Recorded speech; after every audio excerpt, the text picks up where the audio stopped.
Welcome to the May 8th EMCC meeting. First, I want to give a shout out to all my fellow nurses this week. Happy Nurses Week.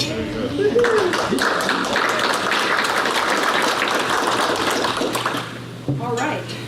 So now that, in just a moment, are we good? Can we call it 10:30 hearing? Call 10. Okay, all right. You got all the right hands in the right places.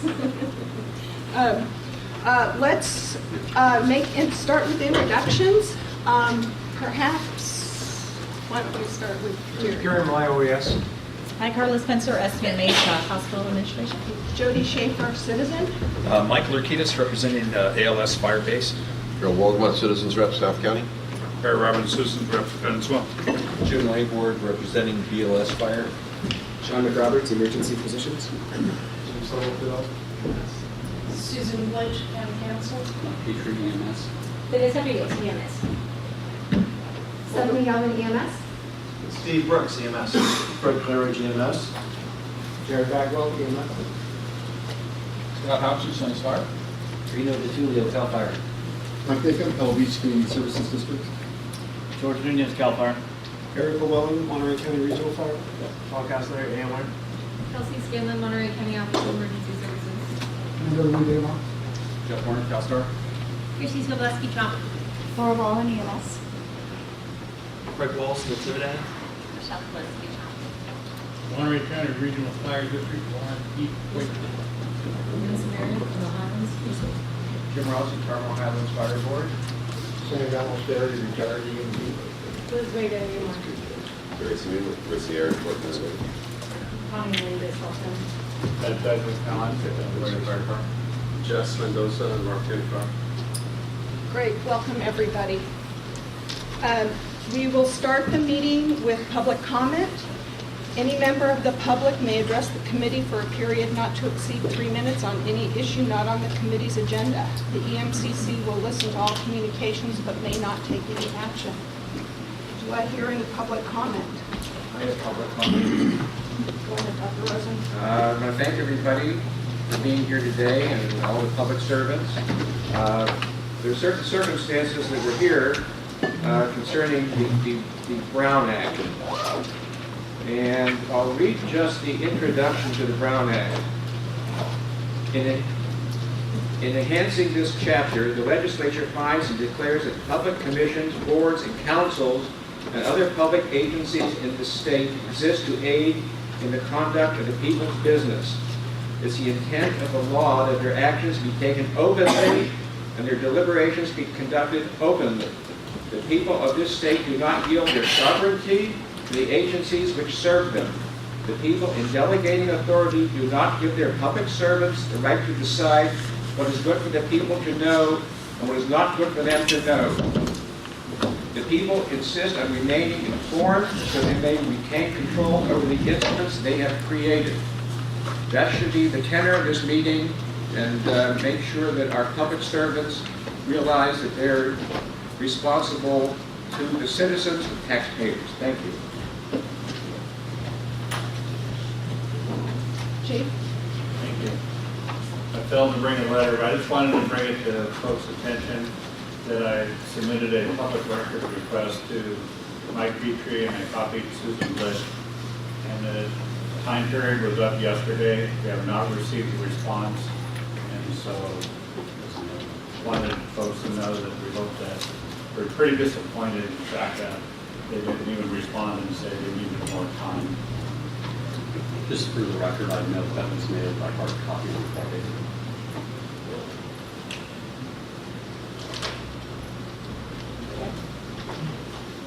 Is there any additional public comment?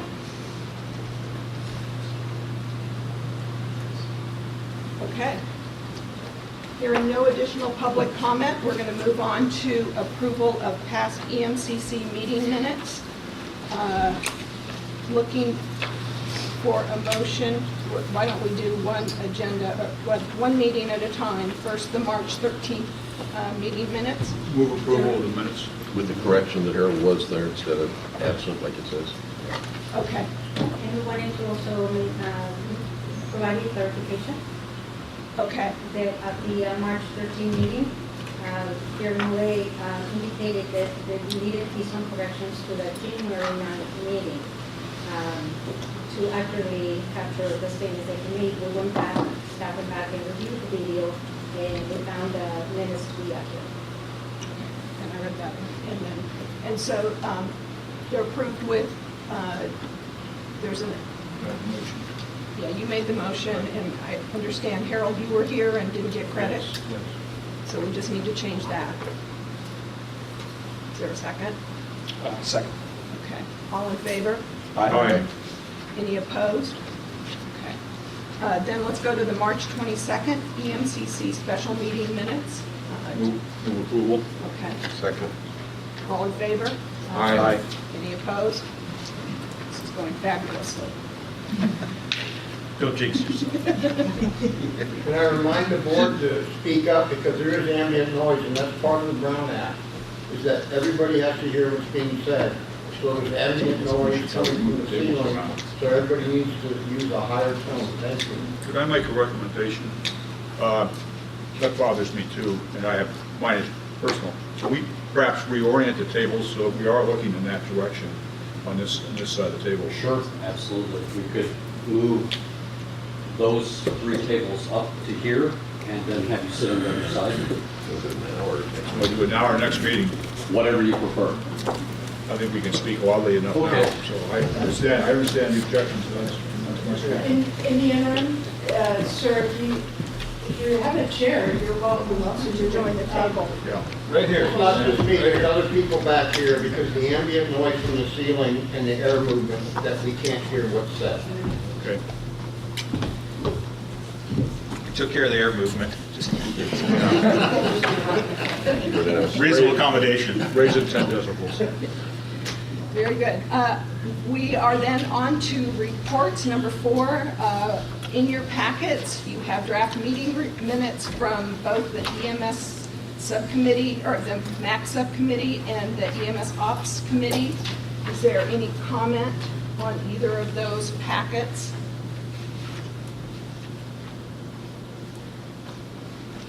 Hearing none. We're moving on to our trauma system presentation. We have Dr. Browder from Stanford Trauma Center. We really appreciate him coming down to provide a presentation.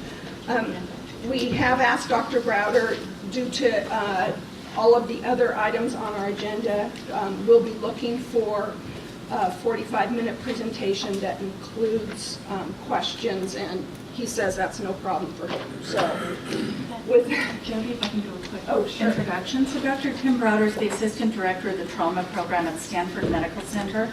He's a Clinical Associate Professor in General and Trauma Surgery at the Stanford School of Medicine and Program Director for the Surgical Critical Care at Stanford. He chairs the Santa Clara County Trauma Advisory Committee, and the EMS agency asked Dr. Browder to speak to the EMCC in response to comments made by Monterey County Regional Fire Chief Mike Arcades in the January meeting, indicating that there is an obvious conspiracy theory out there that the county hospital is making good money on a tremendous percentage of over triage.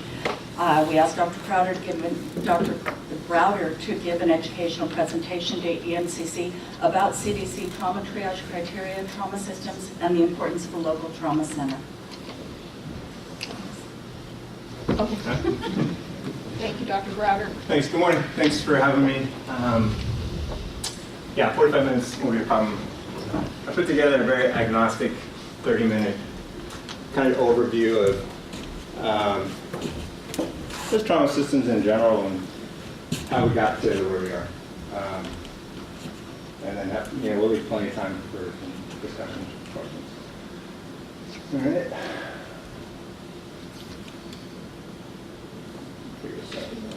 All right. So a couple disclaimers. Surgeon viewpoint, all right? There's lots of experts in this room on field triage criteria and pre-hospital care. This is from a surgeon standpoint, okay?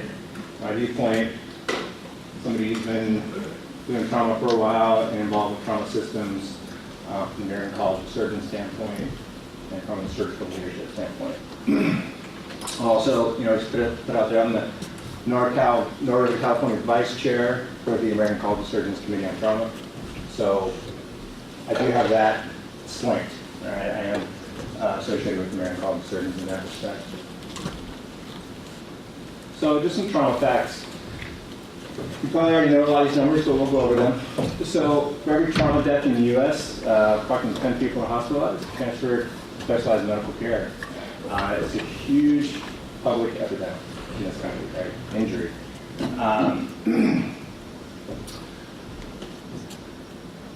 Rural areas are most affected.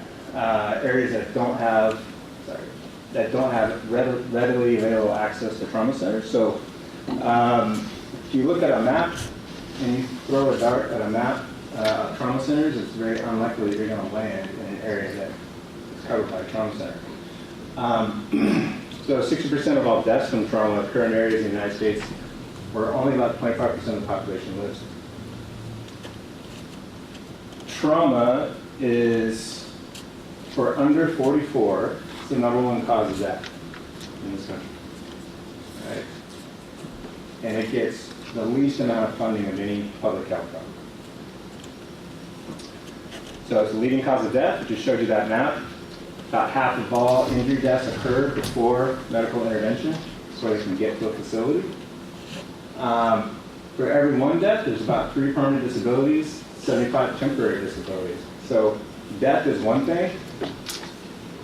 Years of work loss, impact to the system from the injuries is massive, right? So trauma is a huge problem. Injury deaths cause more loss of years of productive life than anything else, or any other major health problems combined. All right, and injury care is the most expensive, and that's because it disproportionately affects younger people, right? So there's more loss of potential work years.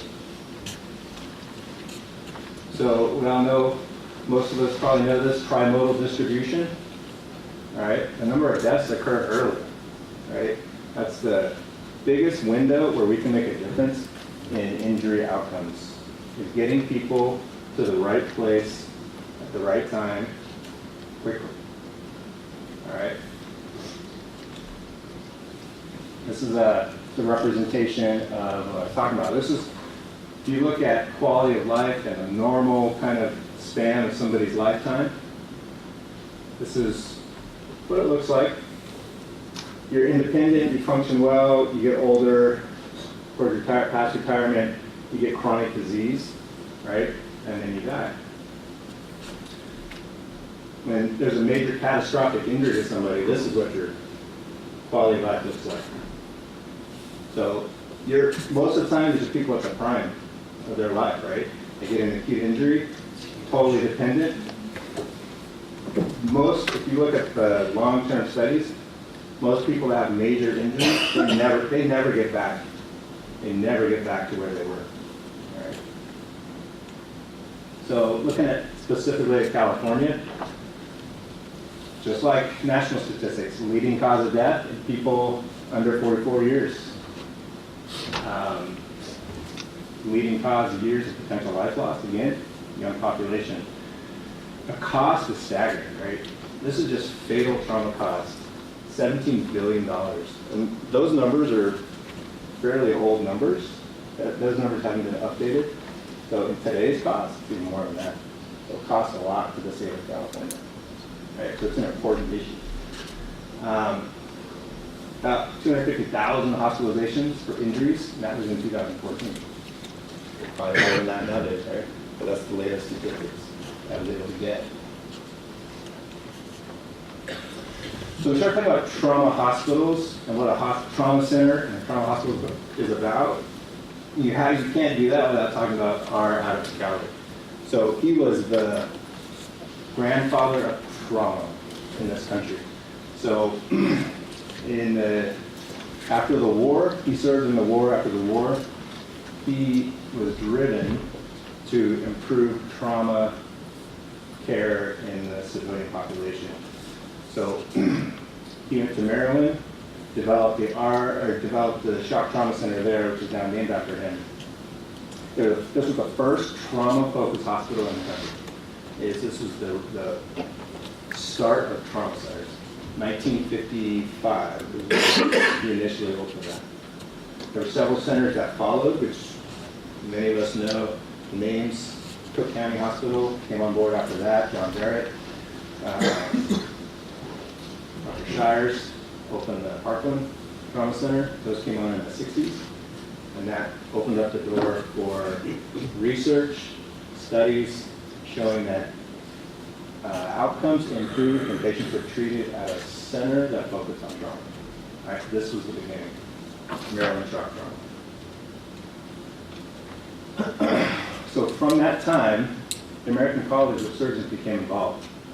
They began to develop guidelines because the literature was showing, data was showing, research was showing, experience was showing that patients did better when they were taken to a hospital that specialized in trauma care. So they began setting standards. In 1976, they developed the first guidelines to designate trauma centers. This is what we now refer to as the optimal resources book. Okay? It sets the standards for what a facility should have, the people that should be there, and the processes that should be in place at that hospital for it to be considered a trauma hospital. Right? Subsequent studies have shown that that has improved outcome. So this is called the Resources for the Optimal Care of the Injured Patient, and this is the Bible for trauma. This is what we live by, and this is the document that is updated very frequently. There's the orange book is what we're on now, and it'll be updated again in another probably 2-3 years. Okay. And also what's laid out in that, this comes up all the time. What's the difference between trauma centers? So what's laid out in the optimal resources is what separates a level 1 trauma center from a level 2 trauma center. All right? So trauma centers are hospitals, just in general, that provide full range of care for severely injured patients 24 hours a day, 7 days a week. Anytime they should be able to provide equal level of care at any time. The response time should be 15 minutes, right, for the trauma crew to show up to see that patient. And there should be, depending on your level, subspecialty resources available to you. So there's designation versus verified. The American College of Surgeons verifies that that book is being met, and they verify that those standards are being met, that you could be a trauma center. States designate trauma centers. All right. So the state usually designates, depending on, some states are different, but most states designate your level 1, 2, 3, 4. So for this discussion, the most important to talk about like level 1 and level 2. So that's usually what the conversations revolve around. So to be a level 1 trauma center, you need to be capable of providing care, every aspect of injury. You should be able to do anything at a level 1 center. You never have to transfer out for a higher level of care. Okay? It's usually associated with school of medicine. There's research involved, all right? And there's teaching opportunities and usually residents and fellows at a level 1 institution. That's really the thing that separates a level 2 from a level 1. Is it research and academics.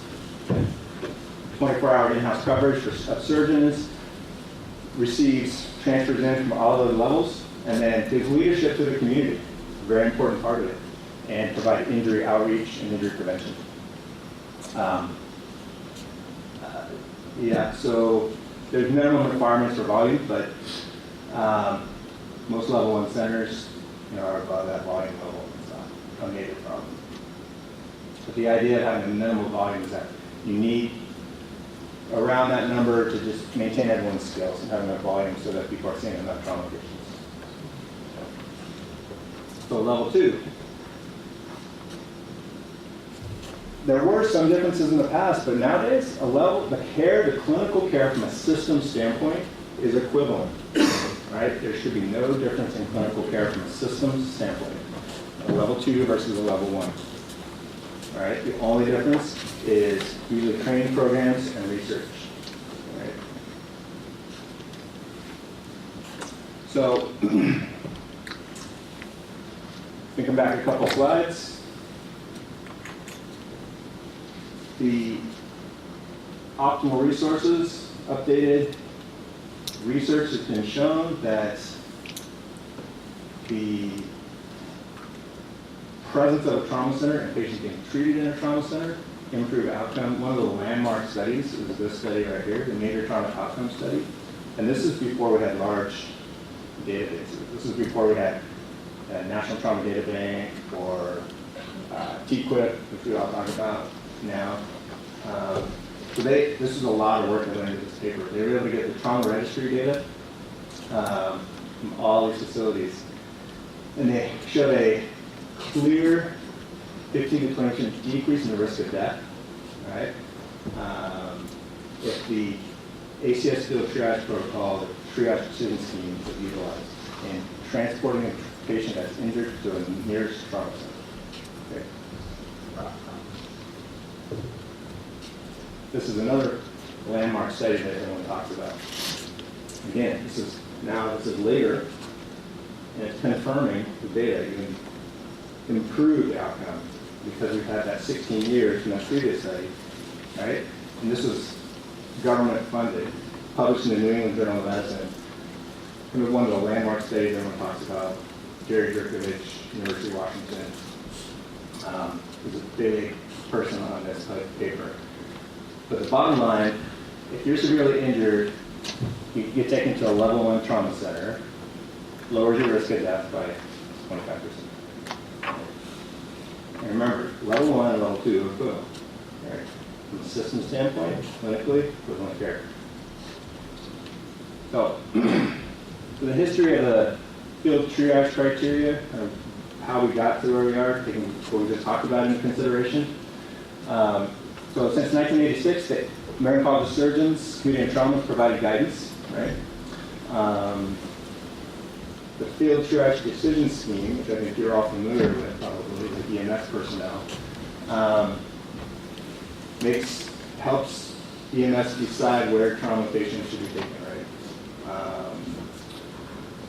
That initially was promulgated in the Optimal Resources book in 1986. It's been updated several times since then, 1986, 1990, 1993, 1999. All right, these are all updates of the field triage decision scheme. That's something pretty dramatic happened, right? Sure you all know where you were when this happened? I remember exactly where I was when it happened. A lot of things changed from a trauma system standpoint and from the government's focus on systems when this happened. Right? Violence began decreasing at this time, interpersonal violence. But this pointed out that we're at risk for other things, right? Terrorist events, large systems-related events. So it became a big focus on systems at this point. It kind of changed the way we focus on things. They brought trauma leadership to Washington after this happened. They said, wow, like, okay, we're obviously not totally prepared from a system standpoint. Where do we stand, trauma guys? Like, what's our numbers? How many trauma centers do we have? What sort of system do we have in place? Everyone just kind of threw their hands up, said, we couldn't tell you. We had no idea how many trauma centers we had in the country at that time. No one was keeping track of that. No nationalized trauma system. If there was some major natural disaster, there was no coordination. Right? So big focus changed at that time. So we still questionable exactly how many trauma centers there are. Being updated continuously, but there's definitely at least over 500 trauma centers in the country now. Right? That's level 1 and level 2. Obviously more than that, core level, but those are the most important high-level trauma centers. Right? You can go to American Trauma Society and you can pull up what the latest data is online. Also, again, to focus on trauma systems as a whole. So the Optimal Resources book was one thing. That tells us about specific trauma centers and what they need to function. Right? Trauma Systems is a committee from the American College of Surgeons Committee on Trauma that just focuses on overall systems of care in the region. Right? So that has really ramped up since 9/11 as well. Because the government, in conjunction with American College of Surgeons and industry and EMS, has pushed for us to get a system of care in this country. So the American College of Surgeons is very proactive in that and very involved. And they frequently do site visits to do systems evals. There was a Northern California systems review by the American College of Surgeons 2 years ago. 2 years ago. So, this is what it looks like when, they have a dashboard on the committee, and so they know what's coming up, what's been done, what the tentative systems consultation. Very busy organization, and increasing monthly in the amount of requests that they're getting to come do trauma systems evaluations. And this is dated, but the point is to show you at that time, you can see what happened, right? It skyrocketed up after 9/11. Big push. We need trauma centers. We need everyone in the system to be available to respond to major trauma incidents. There was also government push with the Institute of Medicine. So in 2006, again, because of all of this that happened in 9/11, the government convened several consensus conferences. The Institute of Medicine wrote 3 publications looking at acute care and emergency care in the United States. 3 big documents. This was kind of about 3 years later, 2009, that this came out, and this kind of summarized it and put it into an action plan. This is where we need to go with our systems care in the United States for acute injuries. And I say acute injuries instead of trauma because they also realized that there's several things that act like trauma that are time-sensitive emergency care. Stroke, STEMI, OB. Those are all kind of lumped into emergency care now, right? So all those things are time-sensitive and need regionalized, coordinated, and accountable care. And that's what this document pointed out. So what they talked about was that trauma has been doing that for a long time. So all of that care, STEMI, stroke, has all been modeled on trauma. We were the first ones. Right? We set the bar, and now it's all kind of going down that pathway. And so the government recognized that. And so the American College of Surgeons has been a lead agency on that for a long time. Right? So they said this is a model for how it should be done. They do consultations for systems. They set verifiable standards, and through education, ATLS, topic course, MTCC, all these things that the college has put out as education resources. And the college has always, trauma has always been big on performance improvement and data-driven, right? National Trauma Data Bank. So these are all things that everything else has been modeled after trauma, because we have shown improved outcomes dramatically more than any other group. So, okay, we talked about the data with individual trauma centers, but what about a system? What about when you set up a system in an area? Also, it shows significant improvements in mortality. You have an organized system of care, not just one trauma center, but a system where patients are taken to the appropriate facility. So data, San Diego, significant increase, right, in preventable deaths. Oregon as well, 18% reduction. Florida, 15% reduction. So these are all in that range, right? All the data I showed you before, all in that range. Very consistent. You have a good system of care. You have trauma centers that are verified by the college and take good care of people. The mortality rate in your region will go down by anywhere from 15 to 25%. Very clear. This is just a few of the studies. There's lots of data. So, again, after 9/11, the field triage criteria got re-examined as well. And it was felt that there should be more stakeholders involved in that discussion. So the CDC, together with the American College of Surgeons and NHTSA and a bunch of organizations, put the initial meeting of what they call the National Expert Panel on Field Triage. And this was to really solidify and get as many stakeholders involved as possible to talk about field triage criteria. Okay? So this was in 2006, all right? And it was promulgated after that, again, in the Optimal Resources book, which we talked about. That was one way that it was put out. So all trauma centers should be pushing their region to be using the decision scheme, all right? And it was also put out by the CDC, all right? This was in 2009. This was a document that was put out to clarify and really hone down and let everyone know exactly what the process was and how the decisions were made to come to this expert panel rebooting of the decision scheme for triage. The bottom line, big document, right? The bottom line, the most seriously injured patient should go to a trauma center no matter how long it takes to get them there. That was the words from the CDC.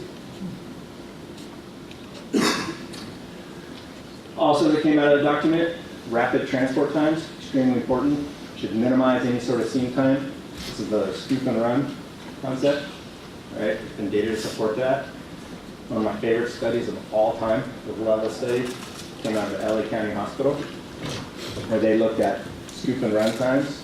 So they looked at patients that were brought in by private vehicle versus patients that were brought in by EMS.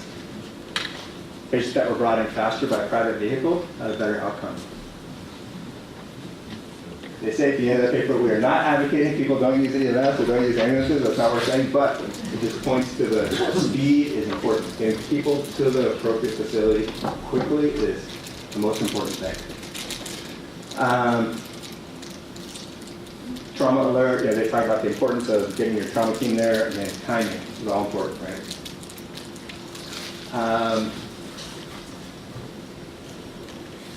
This is some other comments out of the document. All persons with severe life-threatening injuries will be transported to a level 1 or level 2 center. Again, systems, those are considered equivalent.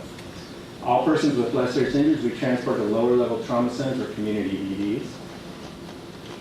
Patient differences, occult injuries, the complexity of the patient assessment in the field precludes perfect accuracy in triage decisions. What does that mean? That means not always going to be right. That means we might over-triage or we might under-triage people, okay? Because we need to cast a wide net if we want to save people's lives, right? So the accepted CDC guidelines, American College as well, when they come verify trauma centers, this is what they look at for your over and under triage rate. Acceptable over triage rate, 25 to 50%. Seems like a large number, but that's what it needs to be if you're going to keep this under triage rate less than 5%. So what does that mean to under triage somebody? That means you miss the severity of their injury. And there could be lots of reasons for that. So you may have taken them to a facility that wasn't prepared to take care of their severe injuries. Right? That's an under triage. We can under triage as well at our hospital. They come in and seem that injured, they don't get activated, there's a full activation, and then they crash, get an operation later than they should have, bleed unnecessarily, and maybe die. That's what happens when you under triage people. Right? That's what we try to avoid. But to do that, there's going to be a wide net cast where you're going to take some people to trauma centers, you're going to use all of your resources at your facility on some patients that end up not being that severely injured, and that's okay. That's why there's redundancy in the system. All right?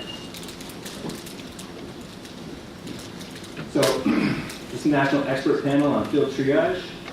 So this was a member. So the membership of all national leadership. These are all people that have signed off on this, right? That this is the acceptable way that we manage injured patients in this country. Right? All these people were involved, all these stakeholders, right?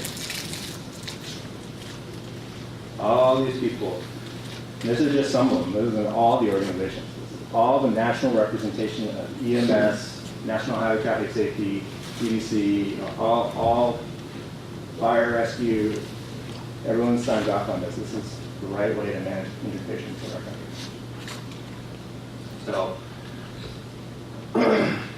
these should be our goals, right? Whether you're in the military or if you're in civilian care, we want to get the right patient to the right place at the right time to make the right care, right?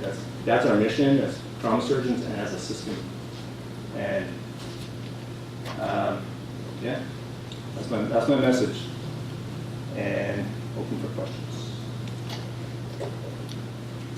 Question, Dr. Browder. Yes. In your time in trauma, I just remember for some reason in the mid-90s, maybe early 2000s, pre-9/11, there was more trauma centers going out of business than there was starting up. And it seems like post-9/11, that trend now is we're adding more trauma centers. Did something change as far as insurance or trauma activation fees? There was a carrot and stick somewhere where we had one extreme to the other. And I remember cases of, I think, Los Angeles and Las Vegas of systems shutting down. It must have been losing money, but all of a sudden now. I would say first-hand experience. So I was in Las Vegas for a training. Very busy trauma center. And what drove that, and what drove a lot of that at that time, was malpractice insurance. And it was becoming unreasonable. And certain centers, there's certain doctors that are at risk more than others. If you work for, I'm not exactly sure right now how California works. Nevada at the time, you were capped pain and suffering. You could be sued only $250,000 worth if you worked for the state. So if you worked for the hospital, for the medical center. So I worked at the University of Nevada when I was there, and I was covered by the state cap on pain and suffering. It's the same guy doing the same job who didn't work for the university but was a private guy, had no cap. So they became the deep pockets. So traumas, high risk care, people sue all the time, right? Just the way it is. And so those guys are becoming the deep pockets, and so they're being unduly burdened with a lot of the medical legal costs and coverage. So there was no system to kind of help that out. So that's what drove it at that time. Since that, and it was highly dramatic. It was national news. And, the trauma center there shut down for 2 weeks because there's ortho, basically, that drove. Ortho and anesthesia refused to come work. They said it's not fair that we become a deep pocket, so we're going to get sued for $10 million. And the other guy capped it $250,000. So that's what drove that. A lot of states have done tort reform since then. And I apologize, I'm a little ignorant about California's tort reform laws. California does have the micro law, so it's capped on $250,000. Yeah. The one thing, Dr. Browder, as well, is the ACS says about 1,200 severely, injured patients for level 1. Yeah. Does ACS have standards saying, hey, level 2, you should be at least the same 1,200? And then is there a benchmark if you exceed a certain component that would trigger potential need for another trauma center? I guess so these are great questions. Again, I lived it in Las Vegas. We were the only trauma center for the longest time, and we were super busy, like crazy busy. Drinking from a fire hose busy. We only had 3 residents a year, and we were admitting 4,000 trauma patients a year. Like, it was crazy. And honestly, we needed another trauma center at the time, right? But there becomes, now the problem now is, so yes, it can be too much. It can overwhelm your program and make it tough. But I would say the pendulum has swung the opposite direction. And I don't have any data to support this, but I just showed you all the data about regionalizing care and how it improves outcome.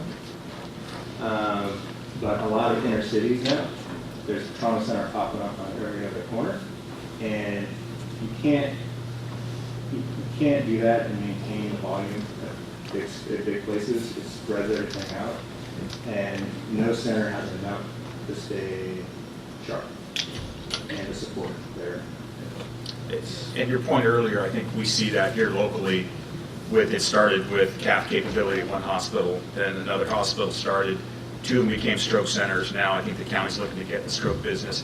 I guess the same logic potentially is, what are those benchmarks that we know as system participants that, their span of control, or are we watering it down too much, or do we need to look at another trauma center? Because we started in 2013 when we flew everybody to Santa Clara at about 400 air ambulance transports. Then we got to about 650 towards the end. In 2013, Monterey County says we're going to look to put an RFP out for trauma. We probably do about 650 trauma patients a year. We're now, and I don't have the most current numbers. I was asking Laura. Yeah. And I don't want to quote. So this was the updated one. So it looks like we're now at 2868, and we're potentially under patients that are meeting the trauma criteria that weren't treated at a trauma center at 1298. That's almost 4,000 patients. And so remember, we built the system on about 650. We're now at 4,000. Should the county or other hospitals be looking and saying, hey, if we keep trending this way, should those other hospitals be looking potentially to get in the trauma business? That we're not reactionary when the crisis is there. Is it a 10-year, 15-year strategic plan? That's what a trauma system is for, and that's why there's system leadership in place, and the LEMSs right here kind of run that. And there's a state trauma system in California. Unlike many states, have no system. Most states don't have a trauma center, right? So that's where it becomes a problem. The system is set up so that if you feel that the region is being overwhelmed, the area is being overwhelmed, you can apply. The hospital can apply to the system, right, for designation. Patient outcomes. Dr. Bowders, the ACS have the ability to access patient outcomes. So when they say, hey, it's meeting the threshold of 1,200 severe patients to keep that accreditation, is that something that is available for the public? Or TQIP is basically what we go by. Trauma quality provider. It's a benchmarked data that you're required to submit to the college, and then they give you reports back. So it benchmarks your outcomes, your patient outcomes. It's not public knowledge. So it's not available? No, it's not public knowledge. It could be made. I think for the field, it doesn't have any identifying data on patients. But I think from the field, paramedics and EMTs is, hey, we're doing a good job, or hey, we're missing stuff, or boy, we don't know what we don't know. Yeah. We're just sending folks. I know we keep saying, I think we've been doing this now since 2015.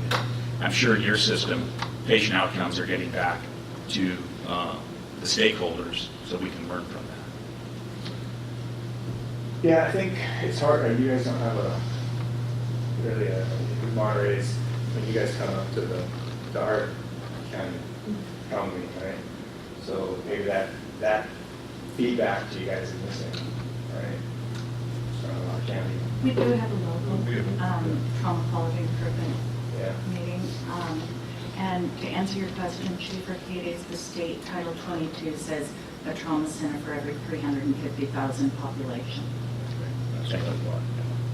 So, and that, just to clarify on the trauma, but for the 2,600 number, I'm not sure where that comes from. We see about 1,500 to 1,600 a year. some of those, not all of those are transported by EMS to us. Some of them are walk-in, some of them are transferred from other hospitals. The difference maybe between their 2,600 and the 15 that we see are the box 4s, which by the CDC criteria can go to any hospital. I see. So that's, it looks like there's a huge number of problems, but they're not all coming to us. So probably half of the ones that you're quoting, that 2,600 are going. Yeah, that's county just data. spread everywhere. Yeah. So there's lots of Says there's minor injuries that get tagged as a trauma patient. Right. That are just, that have any sort of injury code, they get, tagged as a trauma patient, but they might get that code. And also to achieve that over triage rate, the CDC trauma triage criteria has built in over triage, and it gets narrowed down at the hospital, and then it gets narrowed down even further into the system the patient goes. Just anecdotally, since I've been in Stanford almost 5 years now, so I'm learning the California system. When Nate Tividat came on board, they do a good job taking care of really sick people. They've sent us up some things that 100% would have died. Super complex injuries that were stabilized in a really complex post-op care at a tertiary facility, and we accepted them. Patients that we would have never seen before from this area because they would have been dead. So, just anecdotally, I've noticed that in the last 3 years. Thank you. Can you give us a recap in the last 5 to 7 years, what data or changes in practice have occurred in the pre-hospital and hospital setting that would affect us here in the field? The scoop and run would be one of them. What are the other things that are relatively new data points that you're looking to have us do in the field? I would say probably the most talked about thing right now is elderly. It's a little bit of a contentious issue. So trauma is interesting. It's, the trauma patients we're taking care of nowadays are not the trauma patients we were taking care of 10 years ago. It's a different patient population. It's different injuries. Part of it is the population is aging, right? That's part of it. Also, cars are safer and safer and safer. We just don't get those disastrous blunt car crashes as often as we used to. Violence has gone down, despite what you see on the news all the time. Violence has decreased in almost every city across the country. So there's less penetrating, less interpersonal violence. So the lines are crossing like this, and we're at some inflection point. I'm not sure where we are exactly on that, but normal, what we're used to seeing trauma is going like this. Elderly trauma is going up, and they're crossing. And elderly injuries, which are essentially falls with comorbidities and on anticoagulants, that patient population is pretty much supporting the trauma system in many places. That's like the main trauma patients that we see, a lot of us. Data is pretty clear that they need aggressive care or they have worse outcomes. So that's the main thing, I think, that right now is the biggest focus is elderly patients that are high risk need to be in a special facility. You want to define elderly for me, please? Depends on how old you are, right? Depends on how old you are. I would say that the injury severity, the complication and mortality rate begins to go up at 55. But most of the severe consequences are at 65. But it starts to trend up at 55. So to the point where many places have put age in their field destination criteria. Recommended CDC to consider that. So, yeah. Thank you. Quick question. Sure. Good presentation, it was very interesting, especially the over triage and the under triage. And one of the things I've always wondered is, at least from my viewpoint, I view there's two types of trauma patients. You've got the physiologic, the person with the hole in the head, neck, or torso, or they're in shock, and then you've got the mechanism of injury. Okay. So if they fell or something like that. When you look at the data for the over and under triage, are you looking at each of those groups separately? And if so, what do they show, or are you looking at them collectively? Depends. That's the highly technical scientific thing. Depends what you're using as your definition of over and under triage. Well, I guess my thought is where I'm going with this is utilizing it to make those field decisions about criteria, who should go and why. Yeah, pretty clear physiologic criteria,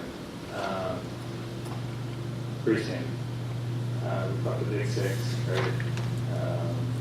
Hypertension, penetrating torso or proximal to the elbow and knees, last outcome score, requiring intubation, requiring blood transfusion, all those. Those, without a doubt, are ones that if you don't follow those as your activation criteria for full traumas or in our hospital, we have a full trauma to us, or kicking that patient, that you're going to have a very significant, probably 20-25% under treatment, the manufacturing of that. Those are legit criteria. That's very clear. The rest of it, it's hard to say, right? And you can only really, if you're talking from a system standpoint, you can only kind of do that in retrospect. And we use what's called the Cribari matrix, which you have to use scoring, injury scoring, which you can't do at the time. It's too cumbersome to say this patient's trauma score is this, right? And the data says that if their trauma score is 10, I need to take them to trauma. You just can't take the time to go through and check and figure out the complicated things that are in a trauma score, right? So that's what the physiologic criteria are mostly used because they're very consistent. But if you go back and you look and you use trauma scoring, you can only do that again in retrospect. And that's how we make these decisions from a system standpoint. That's why research is important. That's why we call it the stresses. Level 1 have to be research. So we need to know the answers to these things. So depends, right? We can set criteria at our own hospital of what we determine to be an under triage or over triage. So we can say, this is what I consider my full trauma patients to be. This is what I want my full trauma response to be on these criteria. And if you are doing that all the time, then you're not under triage. Does that make sense? If you just base it on your criteria. I don't know if that answers. No. Yeah, just we experienced this at the other meeting, and what happened is, the people from the field coming to the hospital using the CDC filtration criteria, and then we don't activate it, and they wonder why they don't match, and this is why they don't match. Yeah, because we don't want to over triage everybody, so we set our internal triaging to sort of match based on our historical injuries that come through the registry. It's kind of complicated, but we try to target the internal triage to find the right people. So and that's why I started answering because it's complicated. So in our facility, we could say a patient that came in that was not a full trauma activation, but went to the operating room for a femur fracture repair, we could call that an under triage. Right? We want it. to our facility. We said, well, that patient, any patient goes to the operating room should have a full trauma, a full trauma activation. Right? So we could set that as a standard. College would say, okay, that's your standard. So when they would come to look at us and say, you're not meeting your standard, right? Or you meet your standard. Different than the field triage. Are there any other questions for Dr. Browder? Thank you very much. We really appreciate your presentation. Thank you.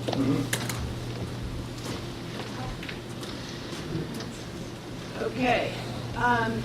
Next on our agenda 6, we set things under the consent agenda, specifically the EMS system performance metrics, where we are with expiring memberships, and the report on EMS Operations Committee membership.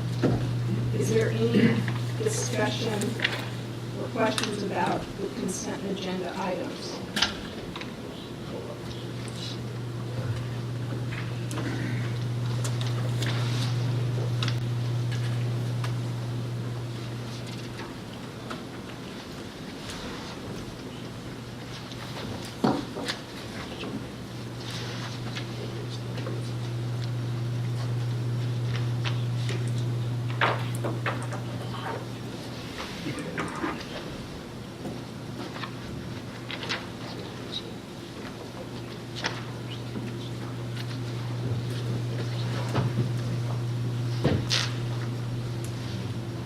What they are, just, the performance metrics are what we've been seeing pretty consistently. The expiring memberships is just a list of who's expired and where we are with that, and then same with the EMS Operations Committee. You want a motion to approve the consent agenda? That would be appreciated. So moved. Second. All in favor? Aye. Any opposed? Fabulous. I am going to, at this moment, skip old business and go to A, new business, because it's a piece of business that we need to make sure we complete while we still have a quorum today.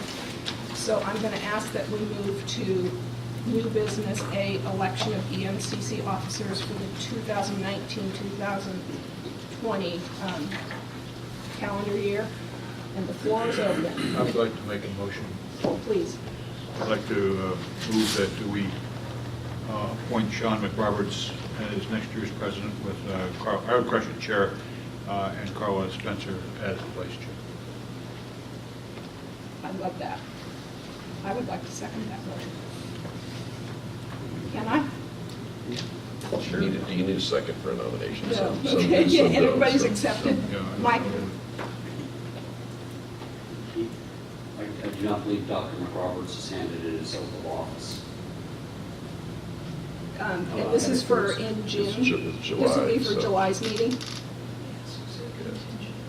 Okay, so It's contingent on- amend that motion. Okay. Contingent on.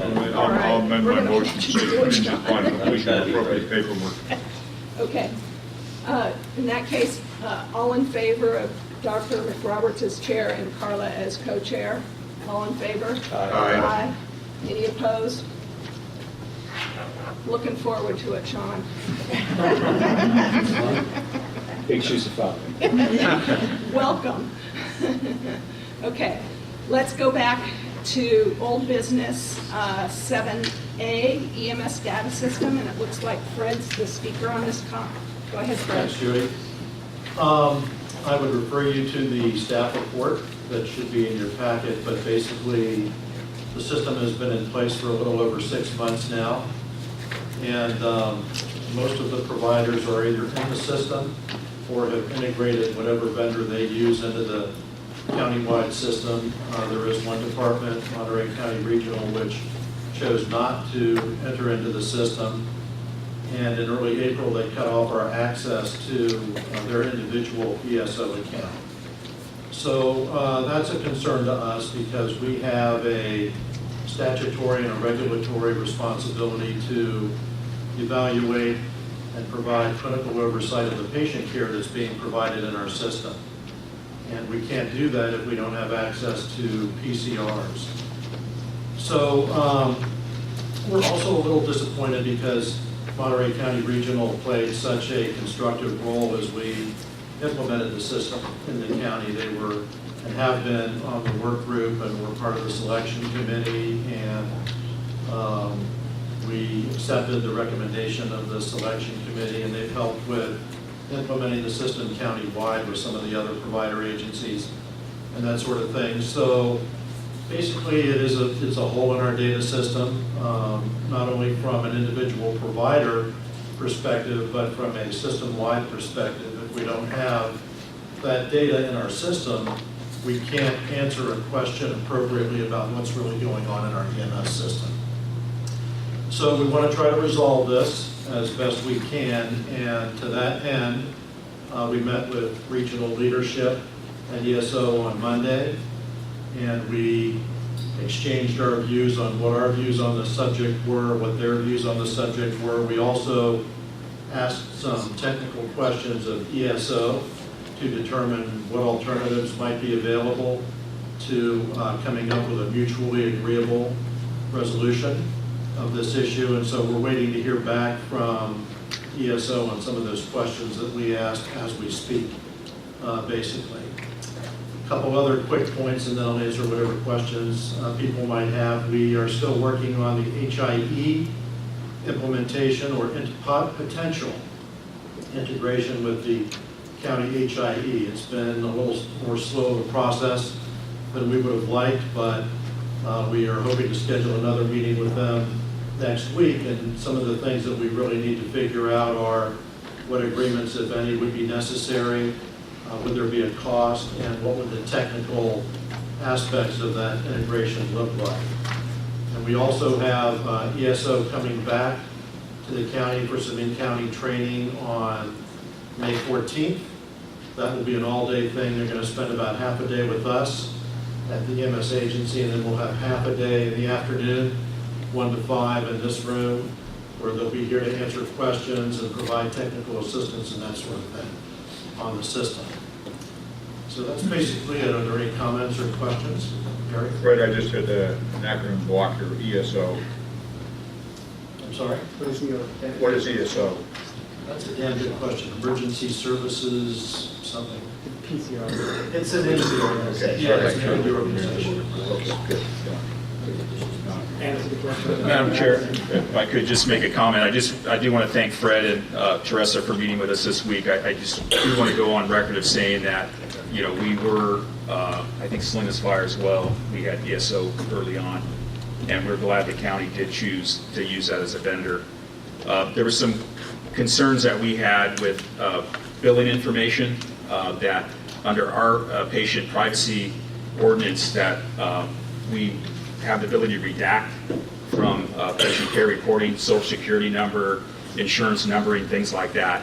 Our legal counsel wrote 2 letters to Ms. Blitch stating that all we're asking for is the county to put in writing of what you need. It could be as simple as you know, the core capabilities of the state.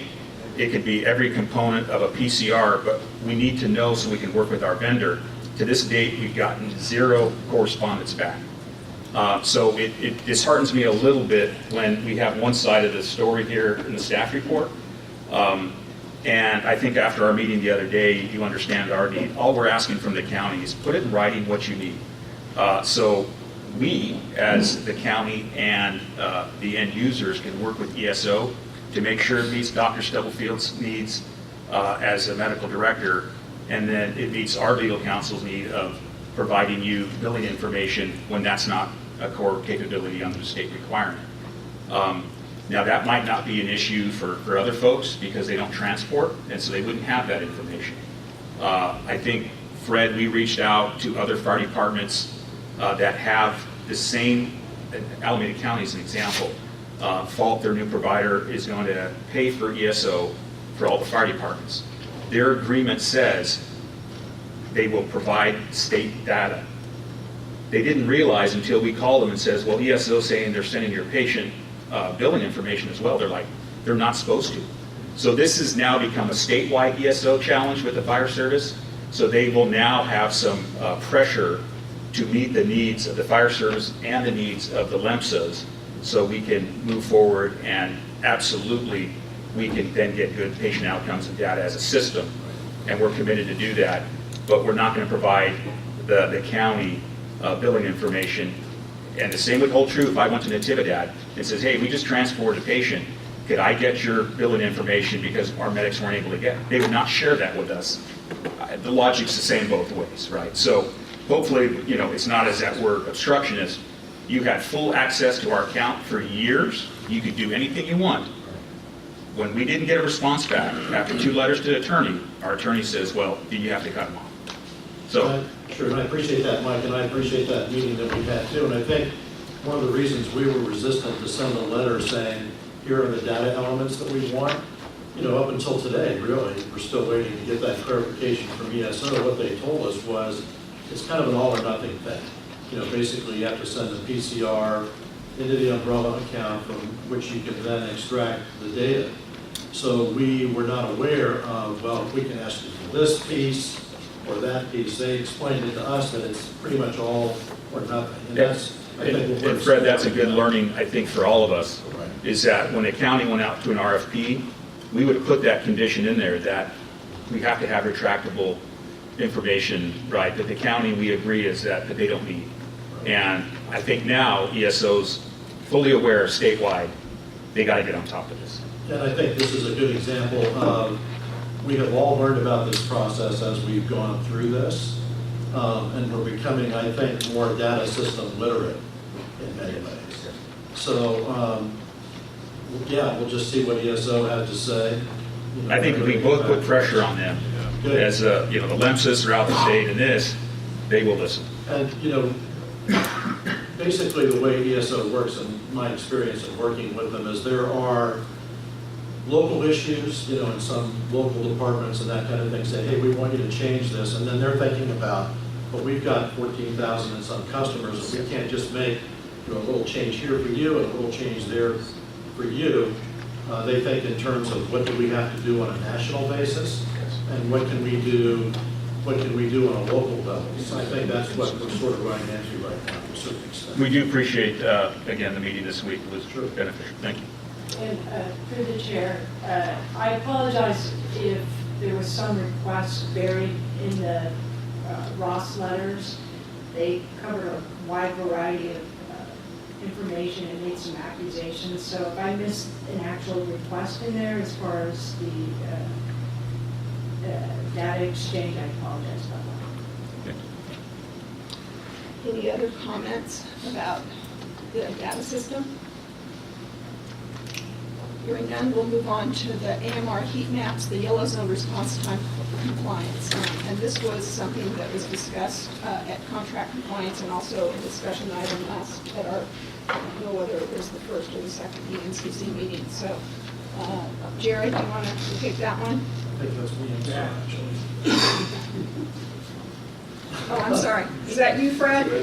Hard day. Why don't you let Jerry do it? Yeah, so as Jody mentioned, we look at, obviously, per the language in the contract, what compliance is in the overall system, and then what it is in individual zones. Those zones are represented by colors. Green is the more urban, more densely populated part of the county.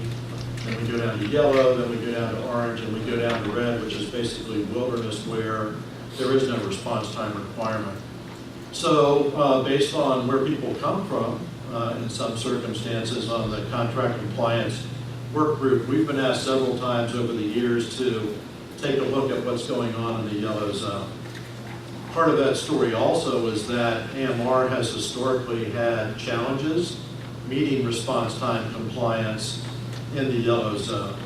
So we've had a request from Greenfield Fire to look at some response time data in their area.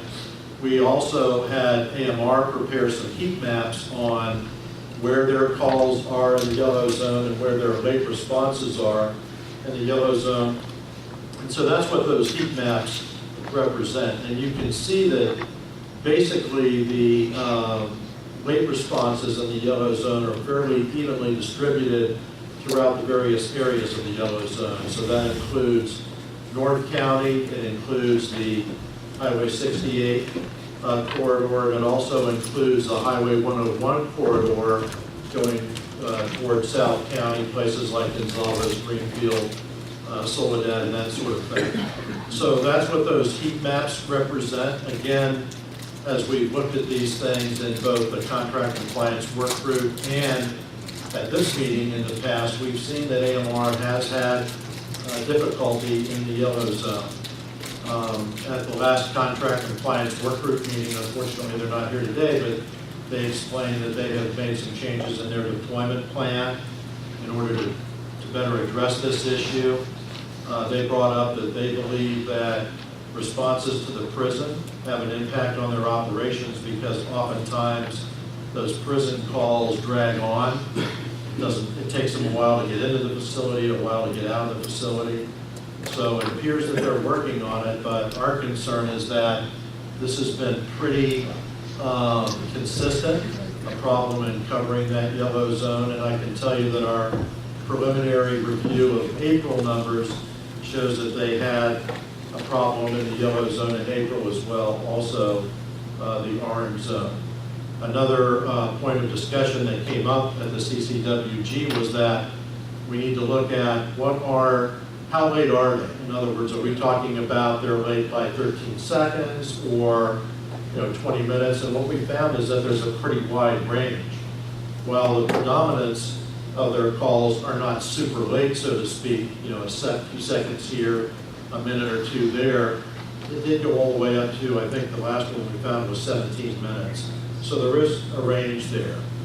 And they know that we're concerned about it. The CCWG is concerned about it, has talked about it many times. And so that's basically where we are right now. We appreciate the fact that they put these maps together for us. Eric? One thing that old folks in the back, I guess, might be interested in is, within the contract, we have to ensure there are no underserved areas. So we're constantly looking at the contract compliance working group for areas that could potentially be underserved. It's usually, as Fred indicated, not a big problem in the green areas, but yellow areas, and there's maybe a little less rather in the orange areas. Those are the areas we're looking to see if there are any underserved areas. Any other questions? Okay. Any other questions or comments about the heat maps? We'll go on to item C, medical priority dispatch system policies and procedures. This is Jared, and this is an update on the discussion we had on how we're going to proceed that we talked about at the special meeting. Yeah, I'm going to just have a get up here so I can see everybody. So there should be an update in the packet or a staff report on the results of that meeting. We did meet on the April 11th as requested due to some, what's that? Well, I wanted to kind of go back a little bit and address kind of how we got here. There were some concerns that there was not enough input or not enough opportunity for collaboration, et cetera. So back in 2017, actually it's a different one, the system assessment was announced and initiated, which resulted in interviews of all the stakeholders in the system, all the fire chiefs, hospital and provider staff as well. That led to the system assessment, which later came out, strategic planning sessions, EMCC and MAC agenda items over the last 20 months, public hearings, and the MPDS work group that was initiated last fall that met several times, and then leading us up to this last one that was held on April 11th. We were able to review all the three communication policies in question and get collaborative input from all the stakeholders. The final drafts are included in this packet as a result of that meeting with the EMS agency rationale matrix, so a copy of all of the concerns and the EMS agency's rationale. It also, the policies went back out for public comment until this last Sunday. So we're collating that information, and based on that information from the public comment period, there may be additional input incorporated into these policies that you see here, and those will go out in the next several weeks as finals with another matrix just, listing the comments, concerns, and the EMS agency's rationale. So that's kind of where we are right now with these EMS communication policies. I don't know if anyone had any questions or comments on. Thank you, Madam Chair. Jared, thank you.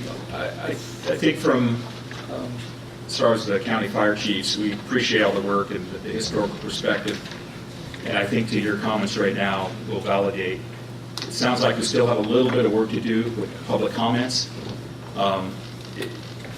It was difficult for some folks because I think they want to get down to the weeds of MPDS with the slide that's attached. First responder, BLS ambulances, we want to kind of know those criteria a little bit, but we can't speak of it right now during the process. Would there be an opportunity, I think once all the bids are due, that we can reconvene that working group with additional time, spend a little, and quickly, I think everything's due Friday, within the next couple of weeks here to meet your time frame. We would really like to, the EMS agency response, this is critical for stakeholders. I think you guys did a great job with it. With the RFP, there was 105 pages that came out to questions and answers, and it gave the logic of why either Dr. Stubblefield could support it or not. So then it puts that question out. I think the other concern is, as you mentioned, Sunday at 5 o'clock was a deadline for public comment. Obviously, that's within the 72 hours of our Brown Act, of our board packet. So that doesn't give we only know what's been turned in.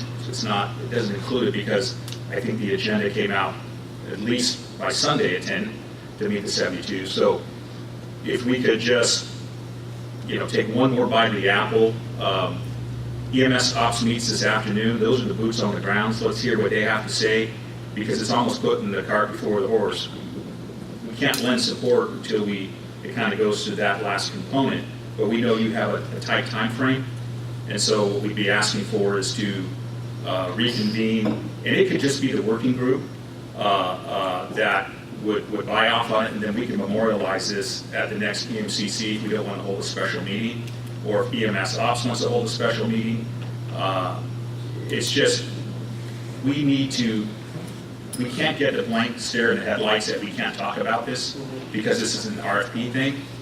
We need to get into the weeds. So the policies will go out again with that updated matrix with the rationale. So you will have an opportunity to see all of the comments that came in through public comment period up until Sunday with the EMS agency's rationale. So that is forthcoming. As far as an MPDS work group, part of the policies address a dispatch review committee and a dispatch steering committee, and I think that is exactly appropriate for what I think what you're looking at as an ongoing representative stakeholders who need to discuss internal procedures and things like that. So it kind of is resolved in the policies themselves, I guess is the answer. And I think from this body, what we'd like to see is, we know we're advisory only, but it would sure help if we could have in the minutes that we supported this. I know the fire service knows we have to do MPDS, even though, statistically we know we're doing it now, and we haven't been able to get, we're 50%, we're at that level, and that's been a big contention of the public. But we got to progress, and it's not going to be he said, she said. So what we're asking for is that we would not lend support today, but in the future, if we can get it tight, if we can all agree, or what the process is, one more bite to get everybody down. And we don't want to hear we can't talk about it because this is in the RFP.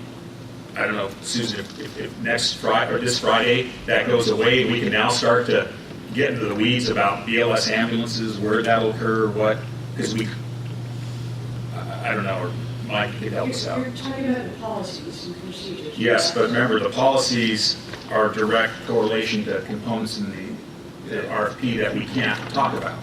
And you can talk about policies and procedures. I just want to make a point that at the work group, it was made, the statement was made by EMS staff. We can't talk about some of these because they're in the RFP. Well, not exactly. They do overlap. The policies and some of the stuff in the RFP do overlap, but as Susan mentioned, in the policy, we can discuss that specific information. Unless I got a different message. Well, I mentioned twice last time BLS ambulances to you and Elsa, and we said we can't talk about it.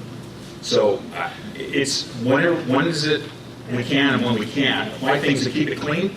What's the harm to slow us down another couple weeks, get everybody in the room, and we want to ask staff real specifics. Well, as kind of I outlined, I've summarized that all of this past efforts to collaborate for input has resulted in 120 hours of face-to-face interviews and 102 days of public input opportunity for all of this. So I think we feel anyway, at this point, we have, collaborated, we have established that opportunity, and that we're at a point where these policies. You're 2 feet from the finish line. You'd hate for us to oppose it as EMCC when you're that close. So my thing is if we can just, and I'd be open for Michael or Susan to give us some suggestions that meet your time frame, get one more bite of the apple with that work group. I may have missed something here, Jared, but it seems to me you said you want additional, you have to put that out for additional input. It did. After our work group, I went back to the table, I incorporated the feedback from that work group, and I sent out what you see here in the packet as a final draft. We then posted those final drafts for public input yet again, which closed on Sunday. So subsequent to that closing, there might be a couple additional, things in here, but those will be seen when they come out as finals. Sure. But I can. What we can do is schedule a special meeting, work group meeting, and have it go to House and that. But it will require special meetings, and if we can't get a quorum, we're still going to have to move forward. Yes, we understand. Okay, that was my recommendation. We scheduled. It puts the burden on the participants if you got to. Thank you. Yeah. Okay. I just want to point out that you said collaboration, and you just documented X amount of meetings and X amount of hours. There's several meetings that I was there, and I want to go to specifically 11/21 of 18, as well as the meeting that I had with Mike Petrie on 18. Those were not collaborative meetings. Those were discussions where we voiced our opinions, and we both, and I guess I'm going to say this for everybody who's at those meetings, especially the group meeting, it was agree to disagree. There was no collaborative effort like that. We discussed what our concerns were, and we were told, thank you very much, have a nice day, roughly. Basically, most of those went back to, these were the RPs, this is what I want to do, this is where we're at. So when you say this is collaborative, I caution you, because that is truly not accurate. It's not accurate, so I'm not going to go there. So it goes back to Chief Grandmaster in his comment. We did get filmed, and you did say that this was in the RFP and we can't change this. Specifically, there are several comments on it. So he's actually correct. You gave us the impression in the statement that, yeah, it was in the RFP, therefore we can't do with it. I want to make sure that's clear to this group and this body. Okay. So it's not actually accurate. Anybody else have any further questions? Any other? So what I'm hearing is that a special meeting will be scheduled for Ops and MAC to further discuss these. Okay. And so members of those committees look forward to that meeting request. I hope you can make it. All right. Then we are going to go on to, I'm going to go back to my agenda here. Item D, role of medical control and implementation of EMS policies. And this was a request. We weren't able to speak to it when we were, because Dr. Stubblefield wasn't at our last meeting, and so we asked to bring it back under old business. Mike, do you want to take that one? No, actually. Okay. Well, first of all, because I hear this come up a lot. In California, medical direction is passed from the state to the local EMS agency. It's not a vacuum. Under each agency there is a medical director, but out of about 45 counties, we actually have about 25 medical directors in California. There are a couple of counties where medical director may cover more than one county, but that authority is passed down for us to make the best clinical fit for where we live. The idea being in California that each county is a little bit different. So for example, Santa Clara has multiple trauma centers. We just got to the point where we have one. It's based on experience. I've done this job at a time when I remember it was nice to just sit in a room and come up with ideas. To the point where now we actually are looking at fellowships for people that should do EMS. It's not done in a vacuum. So you heard Dr. Browder talk about trauma systems versus a trauma center. I sat on our regional trauma care committee as well as the trauma advisory group up in Santa Clara for well over the last 10 years. So when we do something in Monterey County, there are multiple professional individuals with a lot of experience to say, yeah, we're doing that right, we're doing that wrong. If you want to know where medical direction comes in, I heard Jody mention 5 to 7 years ago, and I really didn't want to see Dr. Browder put on the spot, but 7 years ago we had MAP, right? Mechanism, right? Anatomy, physiology. Some people call that PAM. We didn't have a trauma center. My job is to figure out what's the best thing to do locally since we don't have a trauma center. Is it okay to just go to any of the 4 hospitals or the hospitals that are better? We've done the same thing with stunning and stroke. But what we're finding now is that there are more regulatory bodies at the state level that say we want to be actually able to tell you locally what we expect as a minimum from the state. But at the time that we had MAP, part of my job was to figure out, well, as you know now, time matters. Is it okay to go locally, or should we fly somewhere out? That's logistics, okay? That's resources. As we came to develop a trauma center, because I hear that come up a lot, and having worked in one facility for many years, it was like, well, what are we going to do, and should it be this hospital or that hospital? But it was pretty clear, again, that's knowledge base, that we needed a level 2 trauma center because many of the patients, as you can see from Dr. Brown's presentation, had to be flown out to get to a level 2. But to have a level 2 trauma center, we had to have a population base of at least 350,000 or more.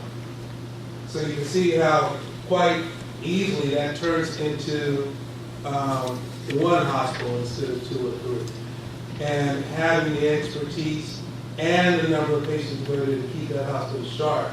And I'll tell you right now, that trauma center, when our trauma center went through ACS verification, it had 0 deficiencies. That's almost unheard of. You want to go north of the border, it's a pretty hard thing to replicate. We've gone from 4% of the trauma patients in our region that used to go out of county down to 1%. And so we study that. We look at those numbers. And the one thing I would share with the group is that as the medical community decides on these decisions, the advisory committee to me, the medical advisory committee, we look collectively at what we need to do within this county to provide care. And someone, you know, if you want to look at where my military expertise came from, has to be able to say, okay, I'm responsible for signing off on that. And that's what your medical director does. But these are clinically based. Sometimes who does it is also based on data. So I think everyone in the room should be aware that the more data we have, the bigger denominator we have, the better decision we can make about that overall system. Because if we just have a small numerator, sometimes, as you know, the data is thrown off. So your medical direction is very important to figure out where we fit in the state. When I go to the state committee, and I'm sitting there with the other medical directors, we're looking at what they're doing in Orange County, Alameda County, what they're doing in San Francisco. One of the things we found, and I'll be very brief at this point, one of the things we found in San Francisco is that they had policies, but they had medical personnel, let me know if I got this right, Mike, but they had medical personnel from San Francisco who were following policies from Alameda when they had the Asiatic crash. So, you know, it was confusing who's doing what and who's following what. And those are things which aren't necessarily finger pointing as much as what do we learn from this, okay? So I think that you should know that but I look at that also with my fellow emergency peers at how to provide the best medical fit, the best fit for our county. Thank you, Dr. Summerfield. Are any questions or comments for Dr. Summerfield? Okay, let's go on to item E. The RFP, county response to EMCC request to halt the RFP process. I'm going to start by, these are letters that should have been in the packet, but I didn't get to them in time. So it is the letter that I sent to the Board of Supervisors, a letter that I sent to the EMCC committee after I got a response from the county, and then there's another letter from somebody at the state to Mike regarding process. Anyway, there's one each for everybody, and then the rest of the audience can have the same. So as you recall, at our special meeting, we passed a motion to ask the supervisors to halt the RFP process. It did go to every supervisor within a couple of days of our meeting. It went on Tuesday following the Friday meeting, and had several follow-up calls with Mary Adams, supervisor, lead person. After 2 weeks, I got a call from Elsa Jimenez saying that they would not be halting the RFP process, and it was based on what we did back in September of 17 at this EMCC meeting, where we ratified a process for the RFP. And that's where my story ends. Do we have any comments, questions? You guys can get copies of all the letters that went out. And as you know, here we are, and the RFP has not been halted, and it's going to be submitted in the next few days. Just the one thing, Madam Chair, is that there was a communication that came out to the LEMSAs, I believe was dated April 4th, and I think, Susan, you actually had a copy of that, I think I forwarded to you. That's not part of this packet. So what this is saying is that the state is saying, you know, follow these things, but that communication that came out the 4th is saying, we're not going to enforce that component. So it just seems like we're missing the kind of the chain of evidence of the concerns from the state. Maybe Michael can speak to that. It came basically saying that we're not going to enforce the RFP process that we cited all last year. And I don't know if that's a true statement or... I'm aware that the letter that you forwarded me talked about the California Code of Regulations and that they would not require the CCRs to necessarily be followed. I think it was policy 141B, and I'm not even sure what that is. I don't... I think where we're going that from... doesn't change the requirement for a competitive process. what they're saying is those were deemed to be, it doesn't say confirmed, deemed to be underground, or I think it's not deemed, it was a term like suspect, or I can't remember the correct term, but they're not saying that they're bad, they're saying there's an accusation of them being bad. And I'm just wondering, because I looked at all the minutes from last year, we were adamant, the state told us, if we don't follow their process, we're in trouble. The way I interpreted that is that they're saying, listen, we're not going to enforce our own regulations. So It doesn't change the state statute, which requires a competitive process for the selection of an ambulance provider.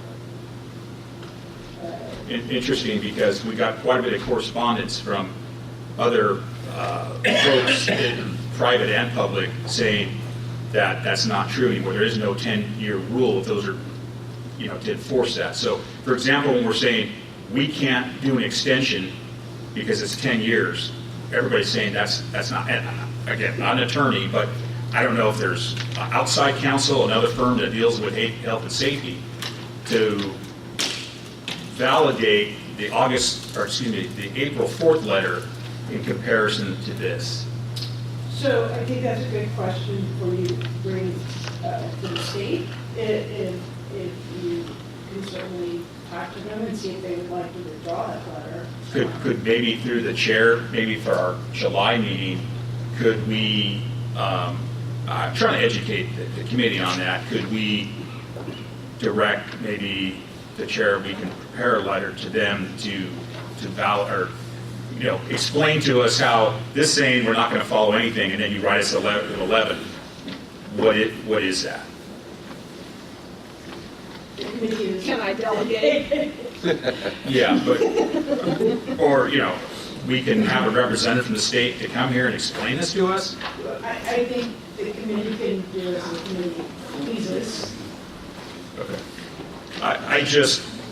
It'd be nice when we have information, it seems like we're, to have the full history behind the April 4th letter, because it's very, for me, it was like, uh-oh. I mean, if you would like, at the next meeting for me to talk about the regulations versus the state statutes, I'm happy to do that. And I have no problem with the chair authoring a letter on the subject, penned by whomever, under the chair's signature going forth to the state. I'll go make a motion to authorize the chair to do that if she chooses. Yeah, I'm going to say, I support you requesting that information. I think that you would be a better person to do a better concept on how to create that letter. And I would be happy to. And I think because we're so worried about serial meetings with email, I think I CC'd you on the original letter with Susan. And so I was hoping that somehow this would get out to the memberships. I don't think it's, I don't want to discredit your point, but I don't think it has anything to do with the,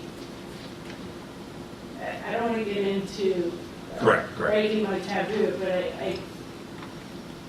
there's still a competitive process under state law. That is, state law still requires a competitive process to select an ambulance provider in an exclusive operating area.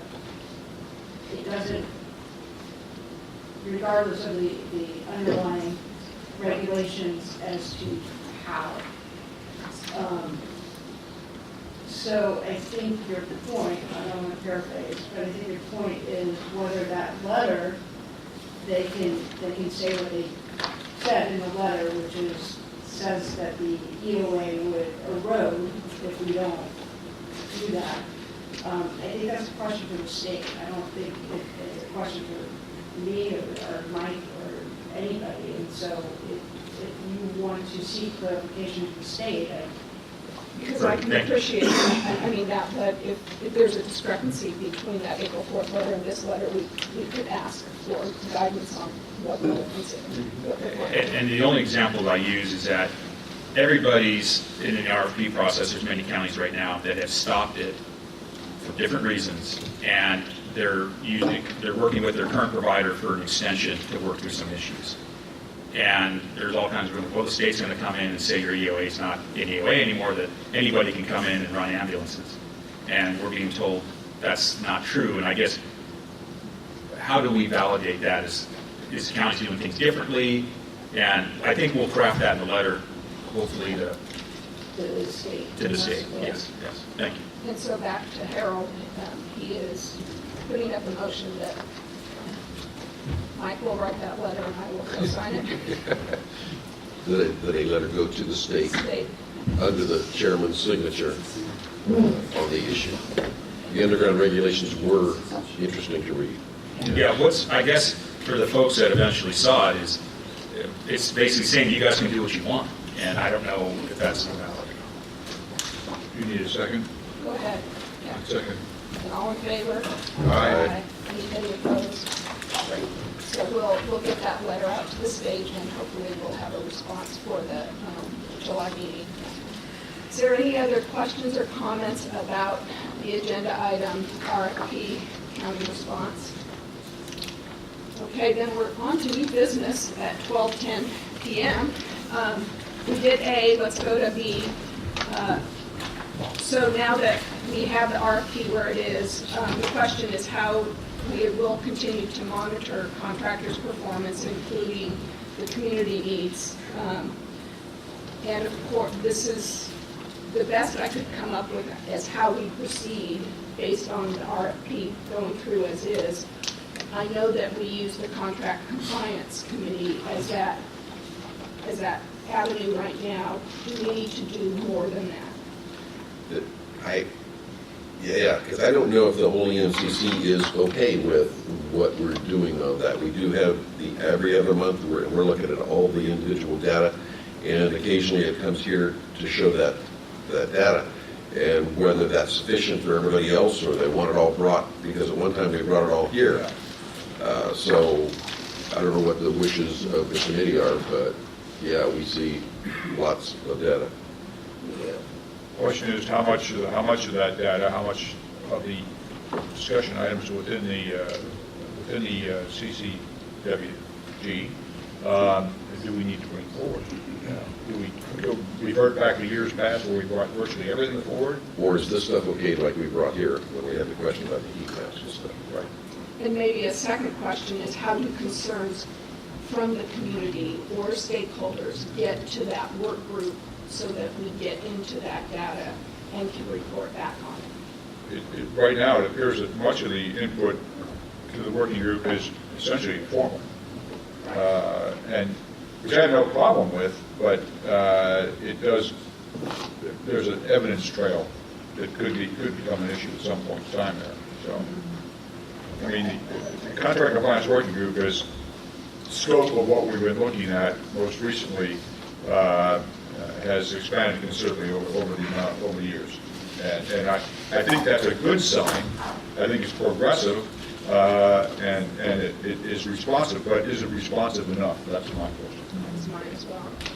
Those that are not part of it are the ones that judge. Is there any comment from public or committee members? Go ahead. And I get it.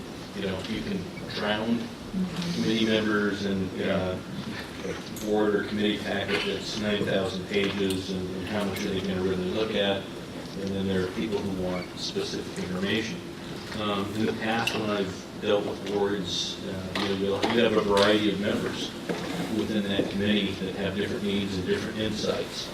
What I have done is I found a mechanism where I would deliver, I guess for lack of better terms, a generic package with minimal, or not minimal, but adequate information, overview information, but also either through direct request or through some type of a website link.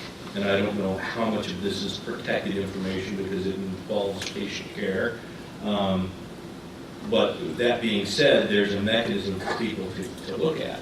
I can tell you that just within my city, and I realize that the world does not revolve around my city, there is an interest in EMS, and that, and just for clarification's sake, that was before me.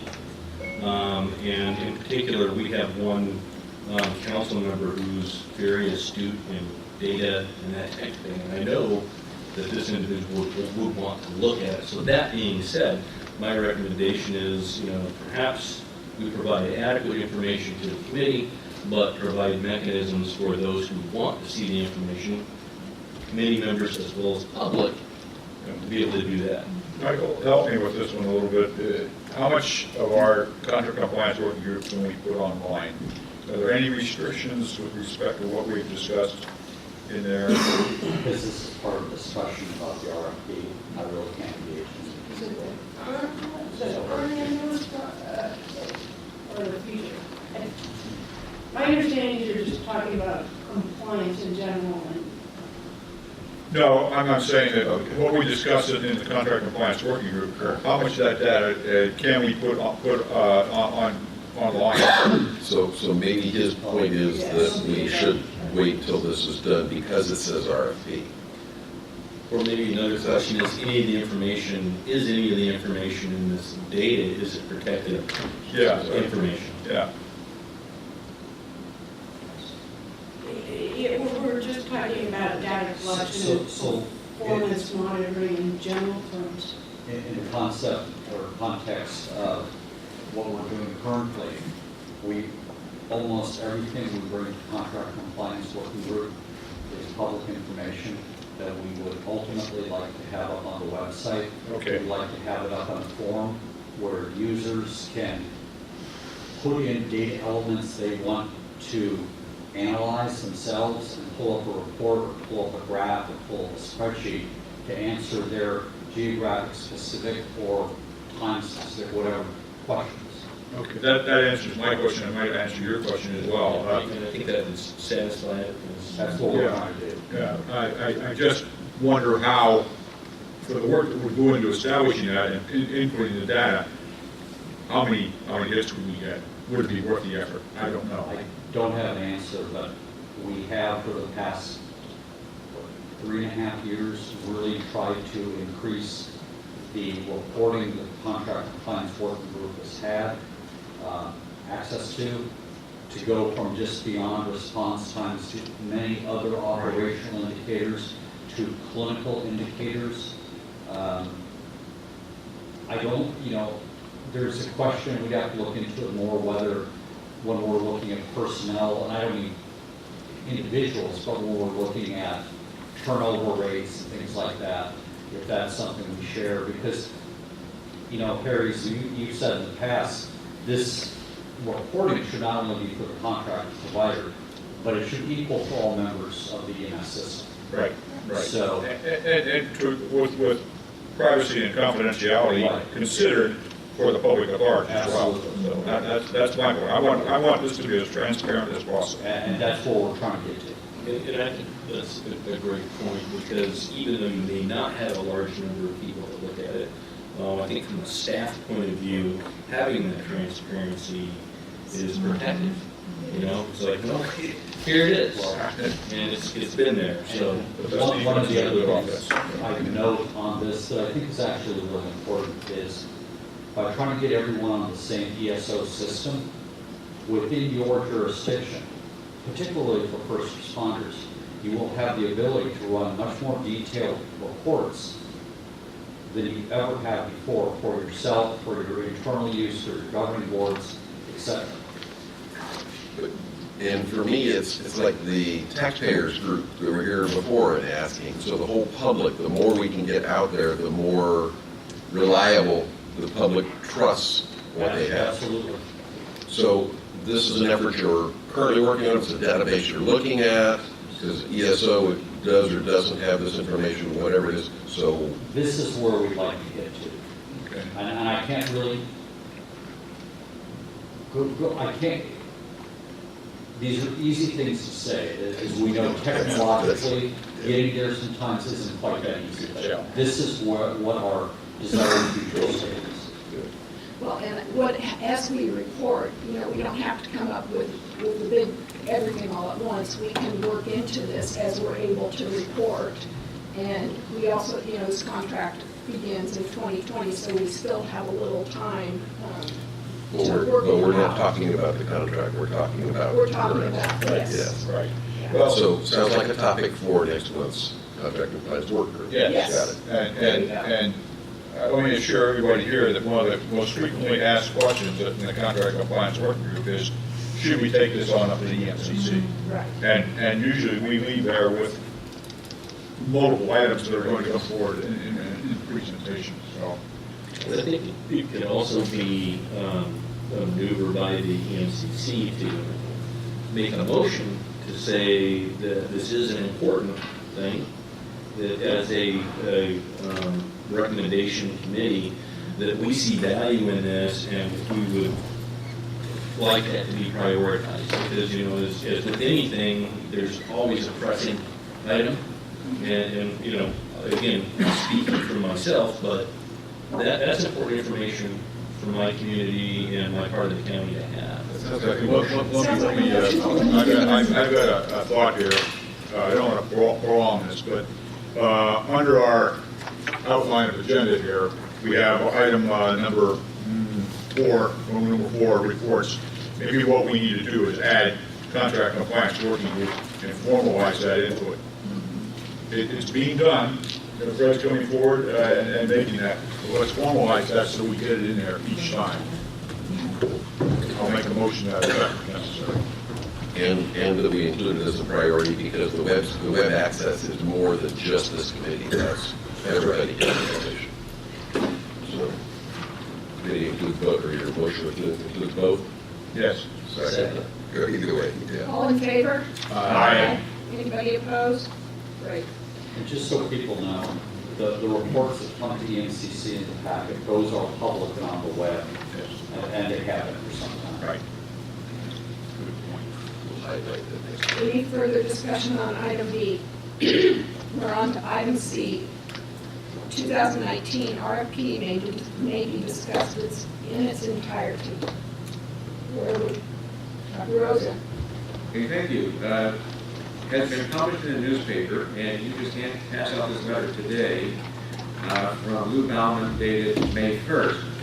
I'll read it quickly. Following state approval, the county clerk provides the EMS agency select and appoint a review panel to evaluate the proposals received in response to the RFP and ensure that the panel includes members who are familiar with or oriented to various aspects of EMS systems, are knowledgeable of the EMS needs in Monterey County, and have expertise in various EMS disciplines without conflict of interest. Has this panel been established, and will this information be public? Thank you.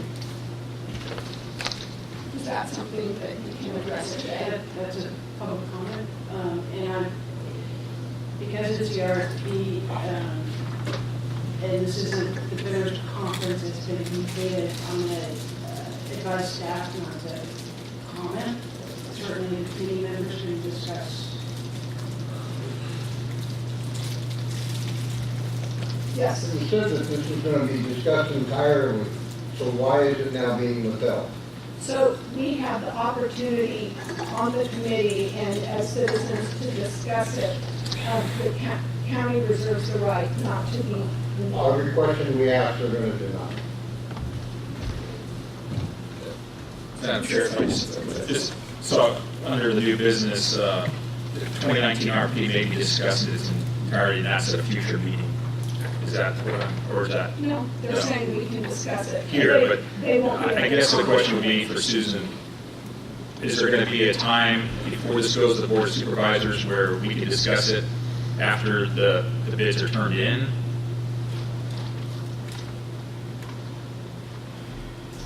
Example I would use is like the working group. Some of the components they're working on now, if we're fixing things that maybe in the future that we'd like to see in that working group. And So you're saying that there's, in working groups, there are certain things that are in the current RFP that you want to get ahead of as far as, I get what you're saying. Let me ponder that question. and I guess the other question is that confirm after this Friday, I guess if we want to have another big listening session, so for the EMCC members, that if we have this on, say, a July agenda, and that we get public input from, remember, we have citizen reps, law enforcement, physicians, hospital council. How can we kind of be the gatekeeper to know those concerns, that if we go before the Board of Supervisors, that we don't have 400 people there, that the stakeholders and the citizens are addressing their needs, ALS fire, that way it's clear and concise versus. But I certainly think this group can listen to concerns and convey those to the board. So I'm just worried about venue size. If we say in July, we're going to allow the public input, we're going to have 400 people here, and obviously that's not going to work. I think you can obviously have a special meeting and hold the meeting at a different location, and I think staff can work with you in finding an appropriate venue. Where if you envisioning a larger attendance at an EMCC meeting, we can try to accommodate. Thank you. Is there any other discussion, questions?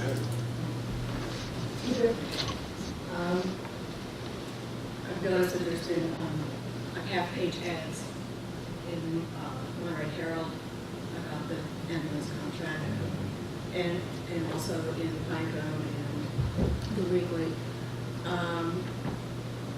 Obviously, that costs money, and I assume the money is coming from EMS budget or some of the county money was being used that we taxpayers have paid for.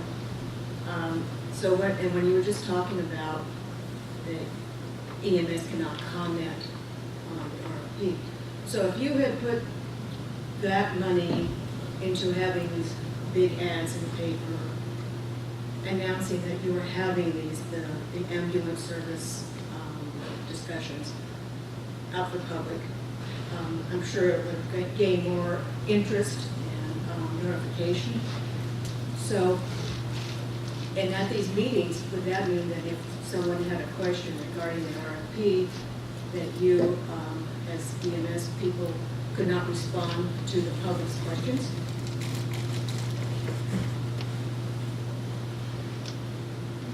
You're not able to respond. So what's the point of having a public meeting when they cannot respond? We are here to conduct business. And I will tell you that they've been consistent with their response, that until the RFP is completed, that they aren't able to respond. Well, why would you have public support for something that's already been completed and had an effect?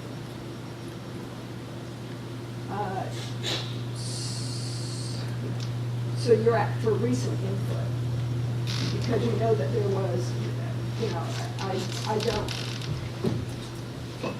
I know that there was opportunity for input. It was not perceived that way when it occurred.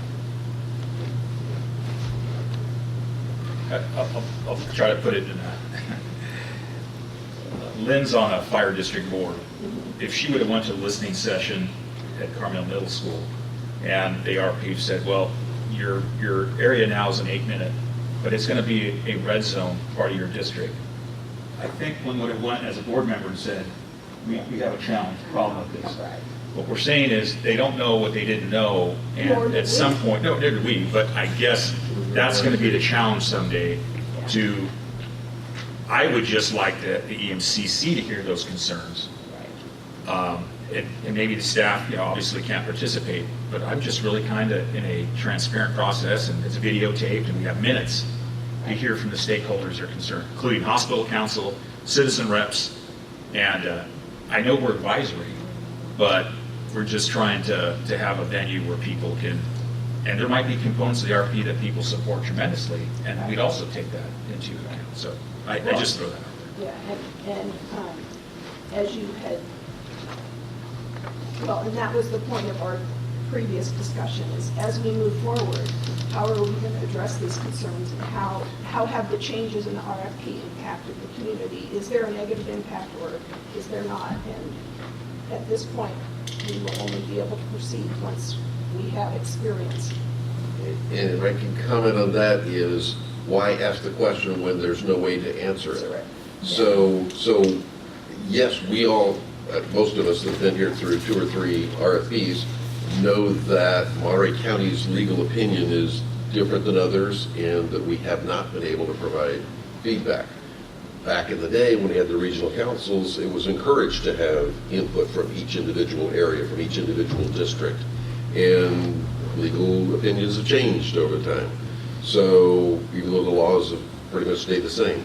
So I don't know of what benefit it would be to have a bunch of angry people at a meeting telling us all the things that are wrong with something that's going to happen anyway. Right. Because we can't stop the RFP. It's already going.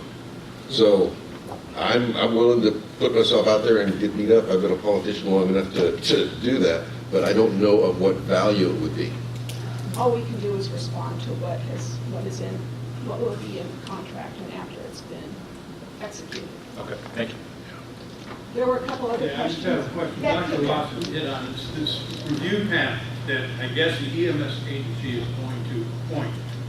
And apparently the public have no input in who that is and no knowledge about who those people will be.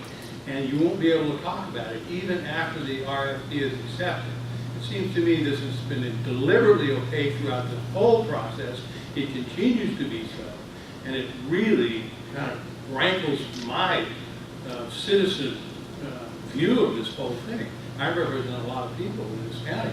And it seems to me there's been an absolute effort to hide behind this RFP process and not be able to answer the questions from the public or from stakeholders involved in it.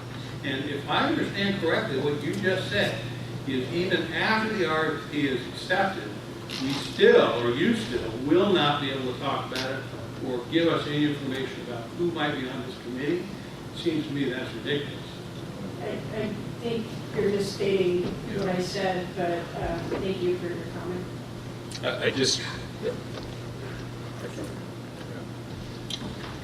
Go ahead, Mike. Just a comment perspective. I was at the Carmel Valley listening, and you're right, county's position is being consistent. At that meeting, where it was a listening session, we couldn't talk about the RFP. There was talk about the process, there was talk about the review panel, that we're going to consider these things, but I can't talk to you specifically about the RFP. So this has been this way the entire term. And so if you had shown up, you would have gotten the same answer. In fact, this actually, I guess, is technically a listening session also for the public. Go ahead. I've been on 2 other RFPs. I spent 10 years on this council, and I've never seen it go this way.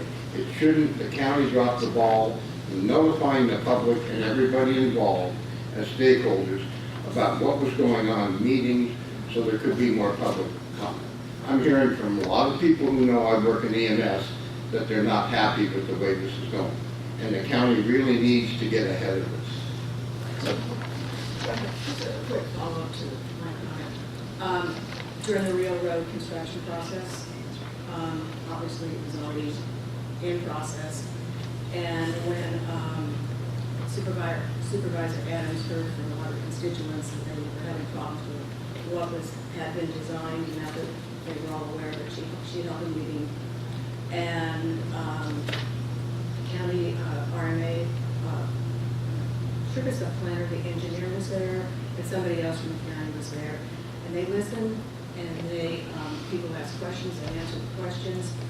And I actually talked to the engineer, and he came to one of our fire board meetings, and especially in the Highlands, because how that construction impacted us.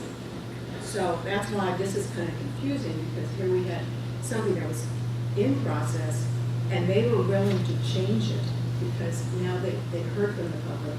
They said, oh yeah, we made some mistakes, and they were going to change it in the middle of the project. And I think that's what we are asking, how we'll proceed with the contract compliance. If we're finding problems with it once it's going, we can respond that way. So we already have concerns before it is a problem. Agreed. Chief?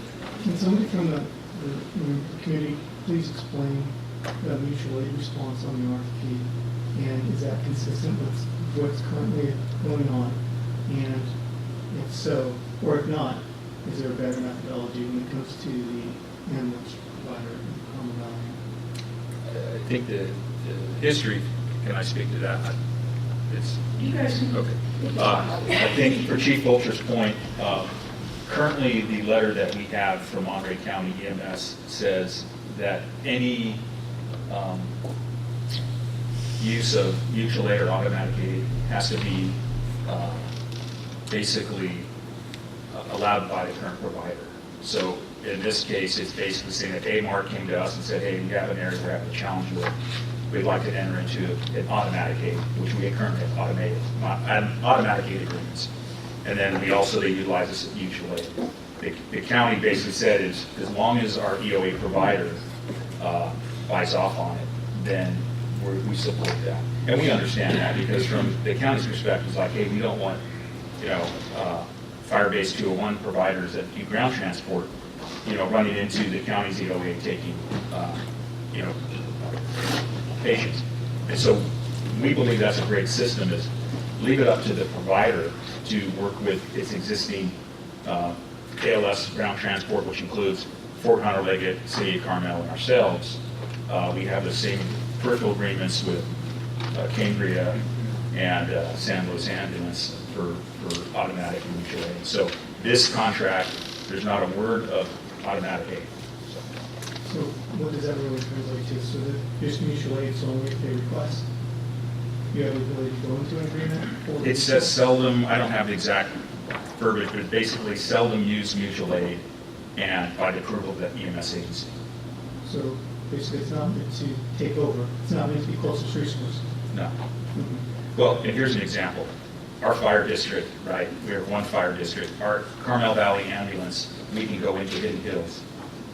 As a matter of fact, there's a great article today by the former health director, Len Foster, who happened just to move out of that area. But right now, AMR allows us to go back into our in-district because we can get there in 8 minutes. Under the current RFP that's put out, it's a red zone. So we won't be able to go serve our own constituents with our own ambulance that we've been able to do for 30 years with AMR, with WestMed, with PenMed, with all the prior providers. Auto aid is completely taken out.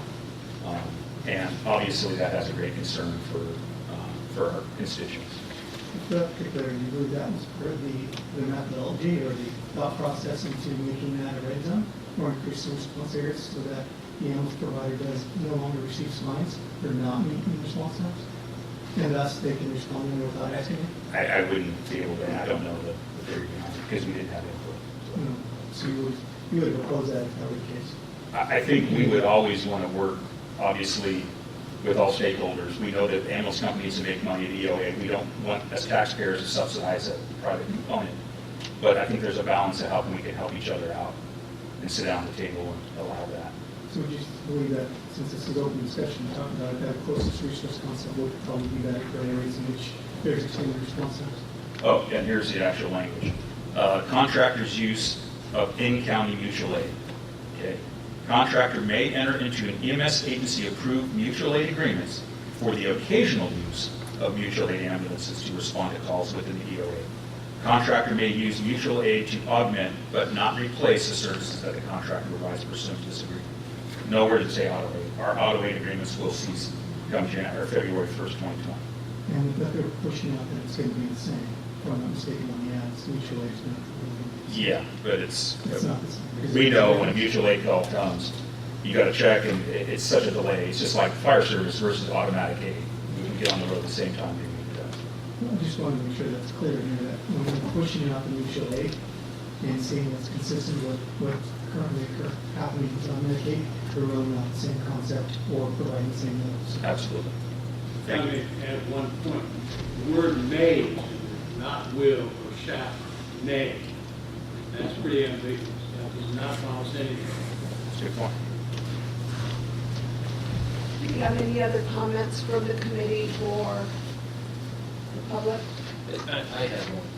And they say this, but I want to preface it with the fact that I am a new guy at the table with a whopping 6 months in this county. And I am familiar with EMS, but I'm not familiar with this system.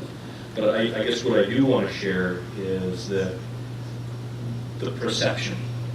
And I do have an accurate feel of the perception, both from my city, the South County area, and I think it's fair to say that within the county fire chiefs as well. And the perception is that there may have been some input that was offered at the listening sessions, but it does not feel as though it was taken into consideration.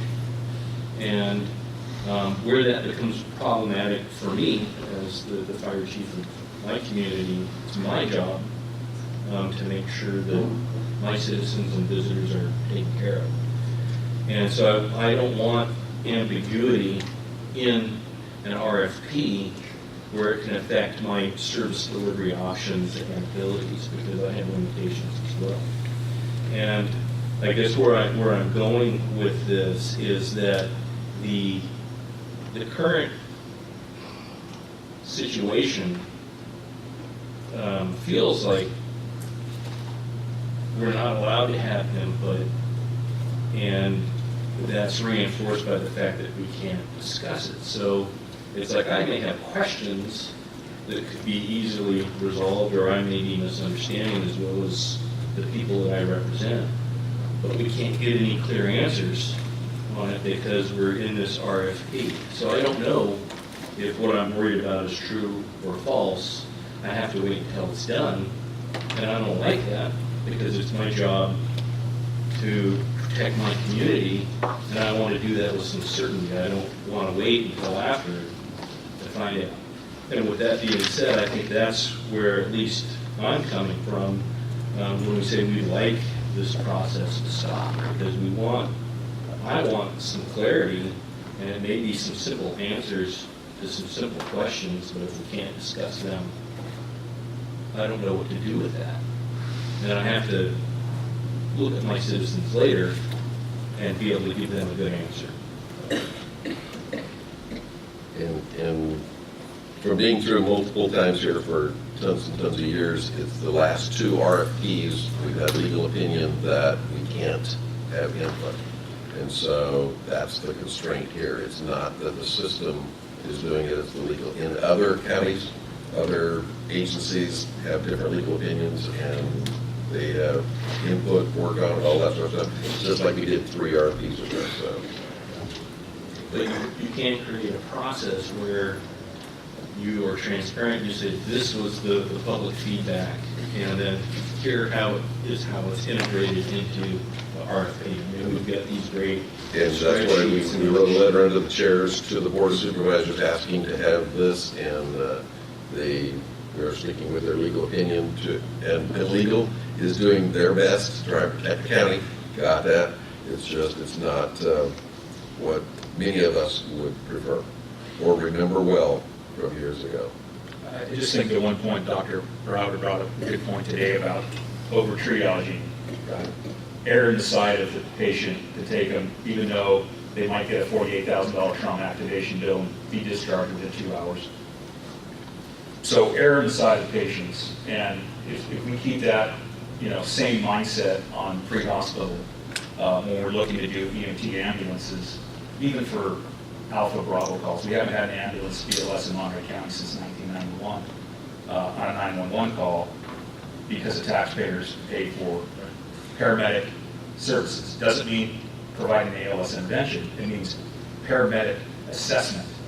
Because why would they have voted $12 tax to hire EMS staff and give fire department $420,000 a year? So I think as long as we're consistent from the county's perspective, if patient cares, number one, with the trauma center, it should be from the same person that calls 911 and gets that higher level. And that's where, unfortunately, we can't get into the weeds with these MPDS, with county staff, supervisors, or anybody else, but we need to have that discussion at some point, because I can tell you that illegally, this will be seized day in court if it proceeds without stakeholder approval. So you can mark my word on that. Monterey County Fire Chiefs, Alliance on Aging, Monterey Peninsula Taxpayers Association, hospital councils, we endorse that tax. We have all the historical documents of what it said it was intended to do. Has EMS changed? Yes. Is there opportunities for maybe looking at tier systems? Absolutely. We have to do that. But we need to, as stakeholders, have buy-in and have those agreements in place. It's not going to be shoved down our throat. So I get off my soapbox on that. Get ready to lunch. Just one quick comment. Sorry. Go ahead, Barry, and then we'll have to ready. Okay. I think the primary consideration for everybody in this room should be the citizens of Monterey County and the services provided there too. Period, exclamation point, that's it. There's no overriding consideration other than the citizens. And I'm certain that that is the goal of EMSA, and I think all of us here. Okay, I'm a citizen and a senior citizen, and listening to the presentation from the trauma surgeon at Stanford, at age 76, I'm a trauma risk. My doctors always ask me, have you fallen since I've seen you? So my son, who is a paramedic, said, Dad, do not fall. I pick people up all the time. I figure in this new RFP contract, the changes for Carmel Highlands, I was the first speaker at Carmel Valley. I've been consistent on concern with response times. The trauma surgeon said something must be done quickly.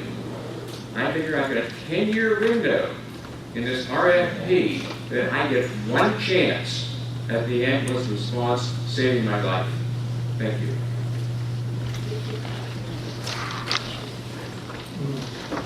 So, Yes. here's- you touched on Measure A. Can you explain this slightly, or just a little more? Was that measure supposed to be for the ambulance services or for the fire service?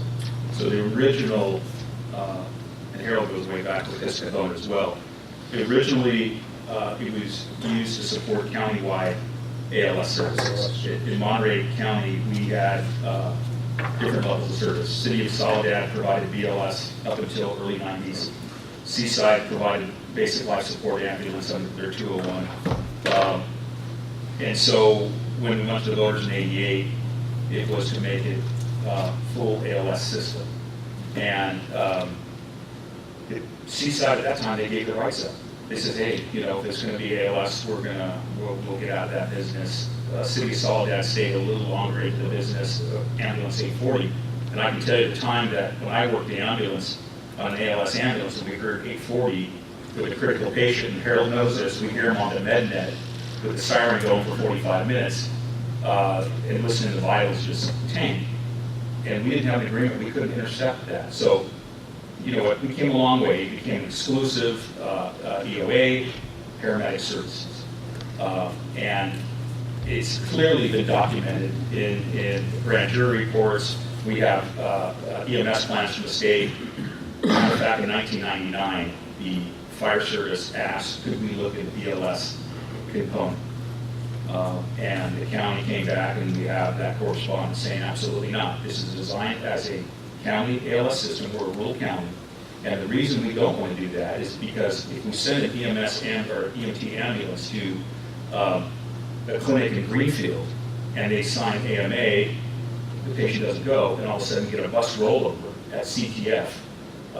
You need to have ALS. That's what the folks, so we don't have the call volume. We're not like a county where we can put an EMT unit and have all ALS. There's no ALS past Chular on fire-based systems in Monterey County. So we know, and the county's response saying, yes, we understand that BLS is probably 90% of the transports in Monterey County, but we want to err on the side of providing ALS services countywide in their time of need. So, but I think we, as the Chief Wilcher and I had this discussion, we think there's opportunities to work with ALS fire-based systems to meet the county's needs, our needs, and the system's needs, but we haven't been able to sit down and do that. So it was pretty much for transporting analysis for each one. Yes. Matter of fact, if you read our CSA 74 MOU, it says required, not guideline, not recommended. Ambulance staff with EMT and paramedic. So I asked that because I wanted to show that it was clear on that. And then when we look at sending the right resource at the right time, raising the paramedics are always the best resource. How does that keep with what the voters have already suggested? And how does that fit into the PDS and what the board would think about that?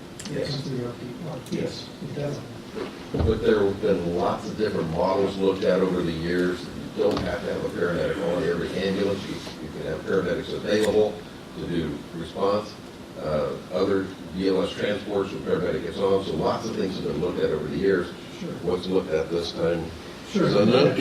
Harold was part of the working group on Well, this. the fire department, they have to have paramedics on their engines, which could help out with that. Yes. They'll help mitigate that particular issue, but we've already heard that. Inter-facility should be BLS. You know, maybe CTF. No. Yes, I know.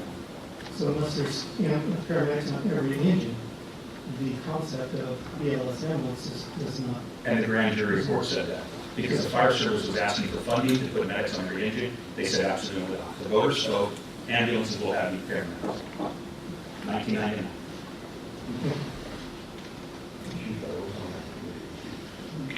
Any other discussion? Okay, we're going to close that agenda item, and which takes us to 8 future EMCC agenda items. Anybody on the board have any requests for a specific future EMCC agenda item? Hearing none, we're moving on to announcements. Any member of the committee may make an announcement or comment. The EMCC may not discuss or take any action on any item raised during announcements except to decide whether to place the matter on a subsequent agenda. Any announcements? All right. In that case, our next meeting will be held on Wednesday, July 10th, here in the Cinnamon Room, and we are adjourned. Thank you very much.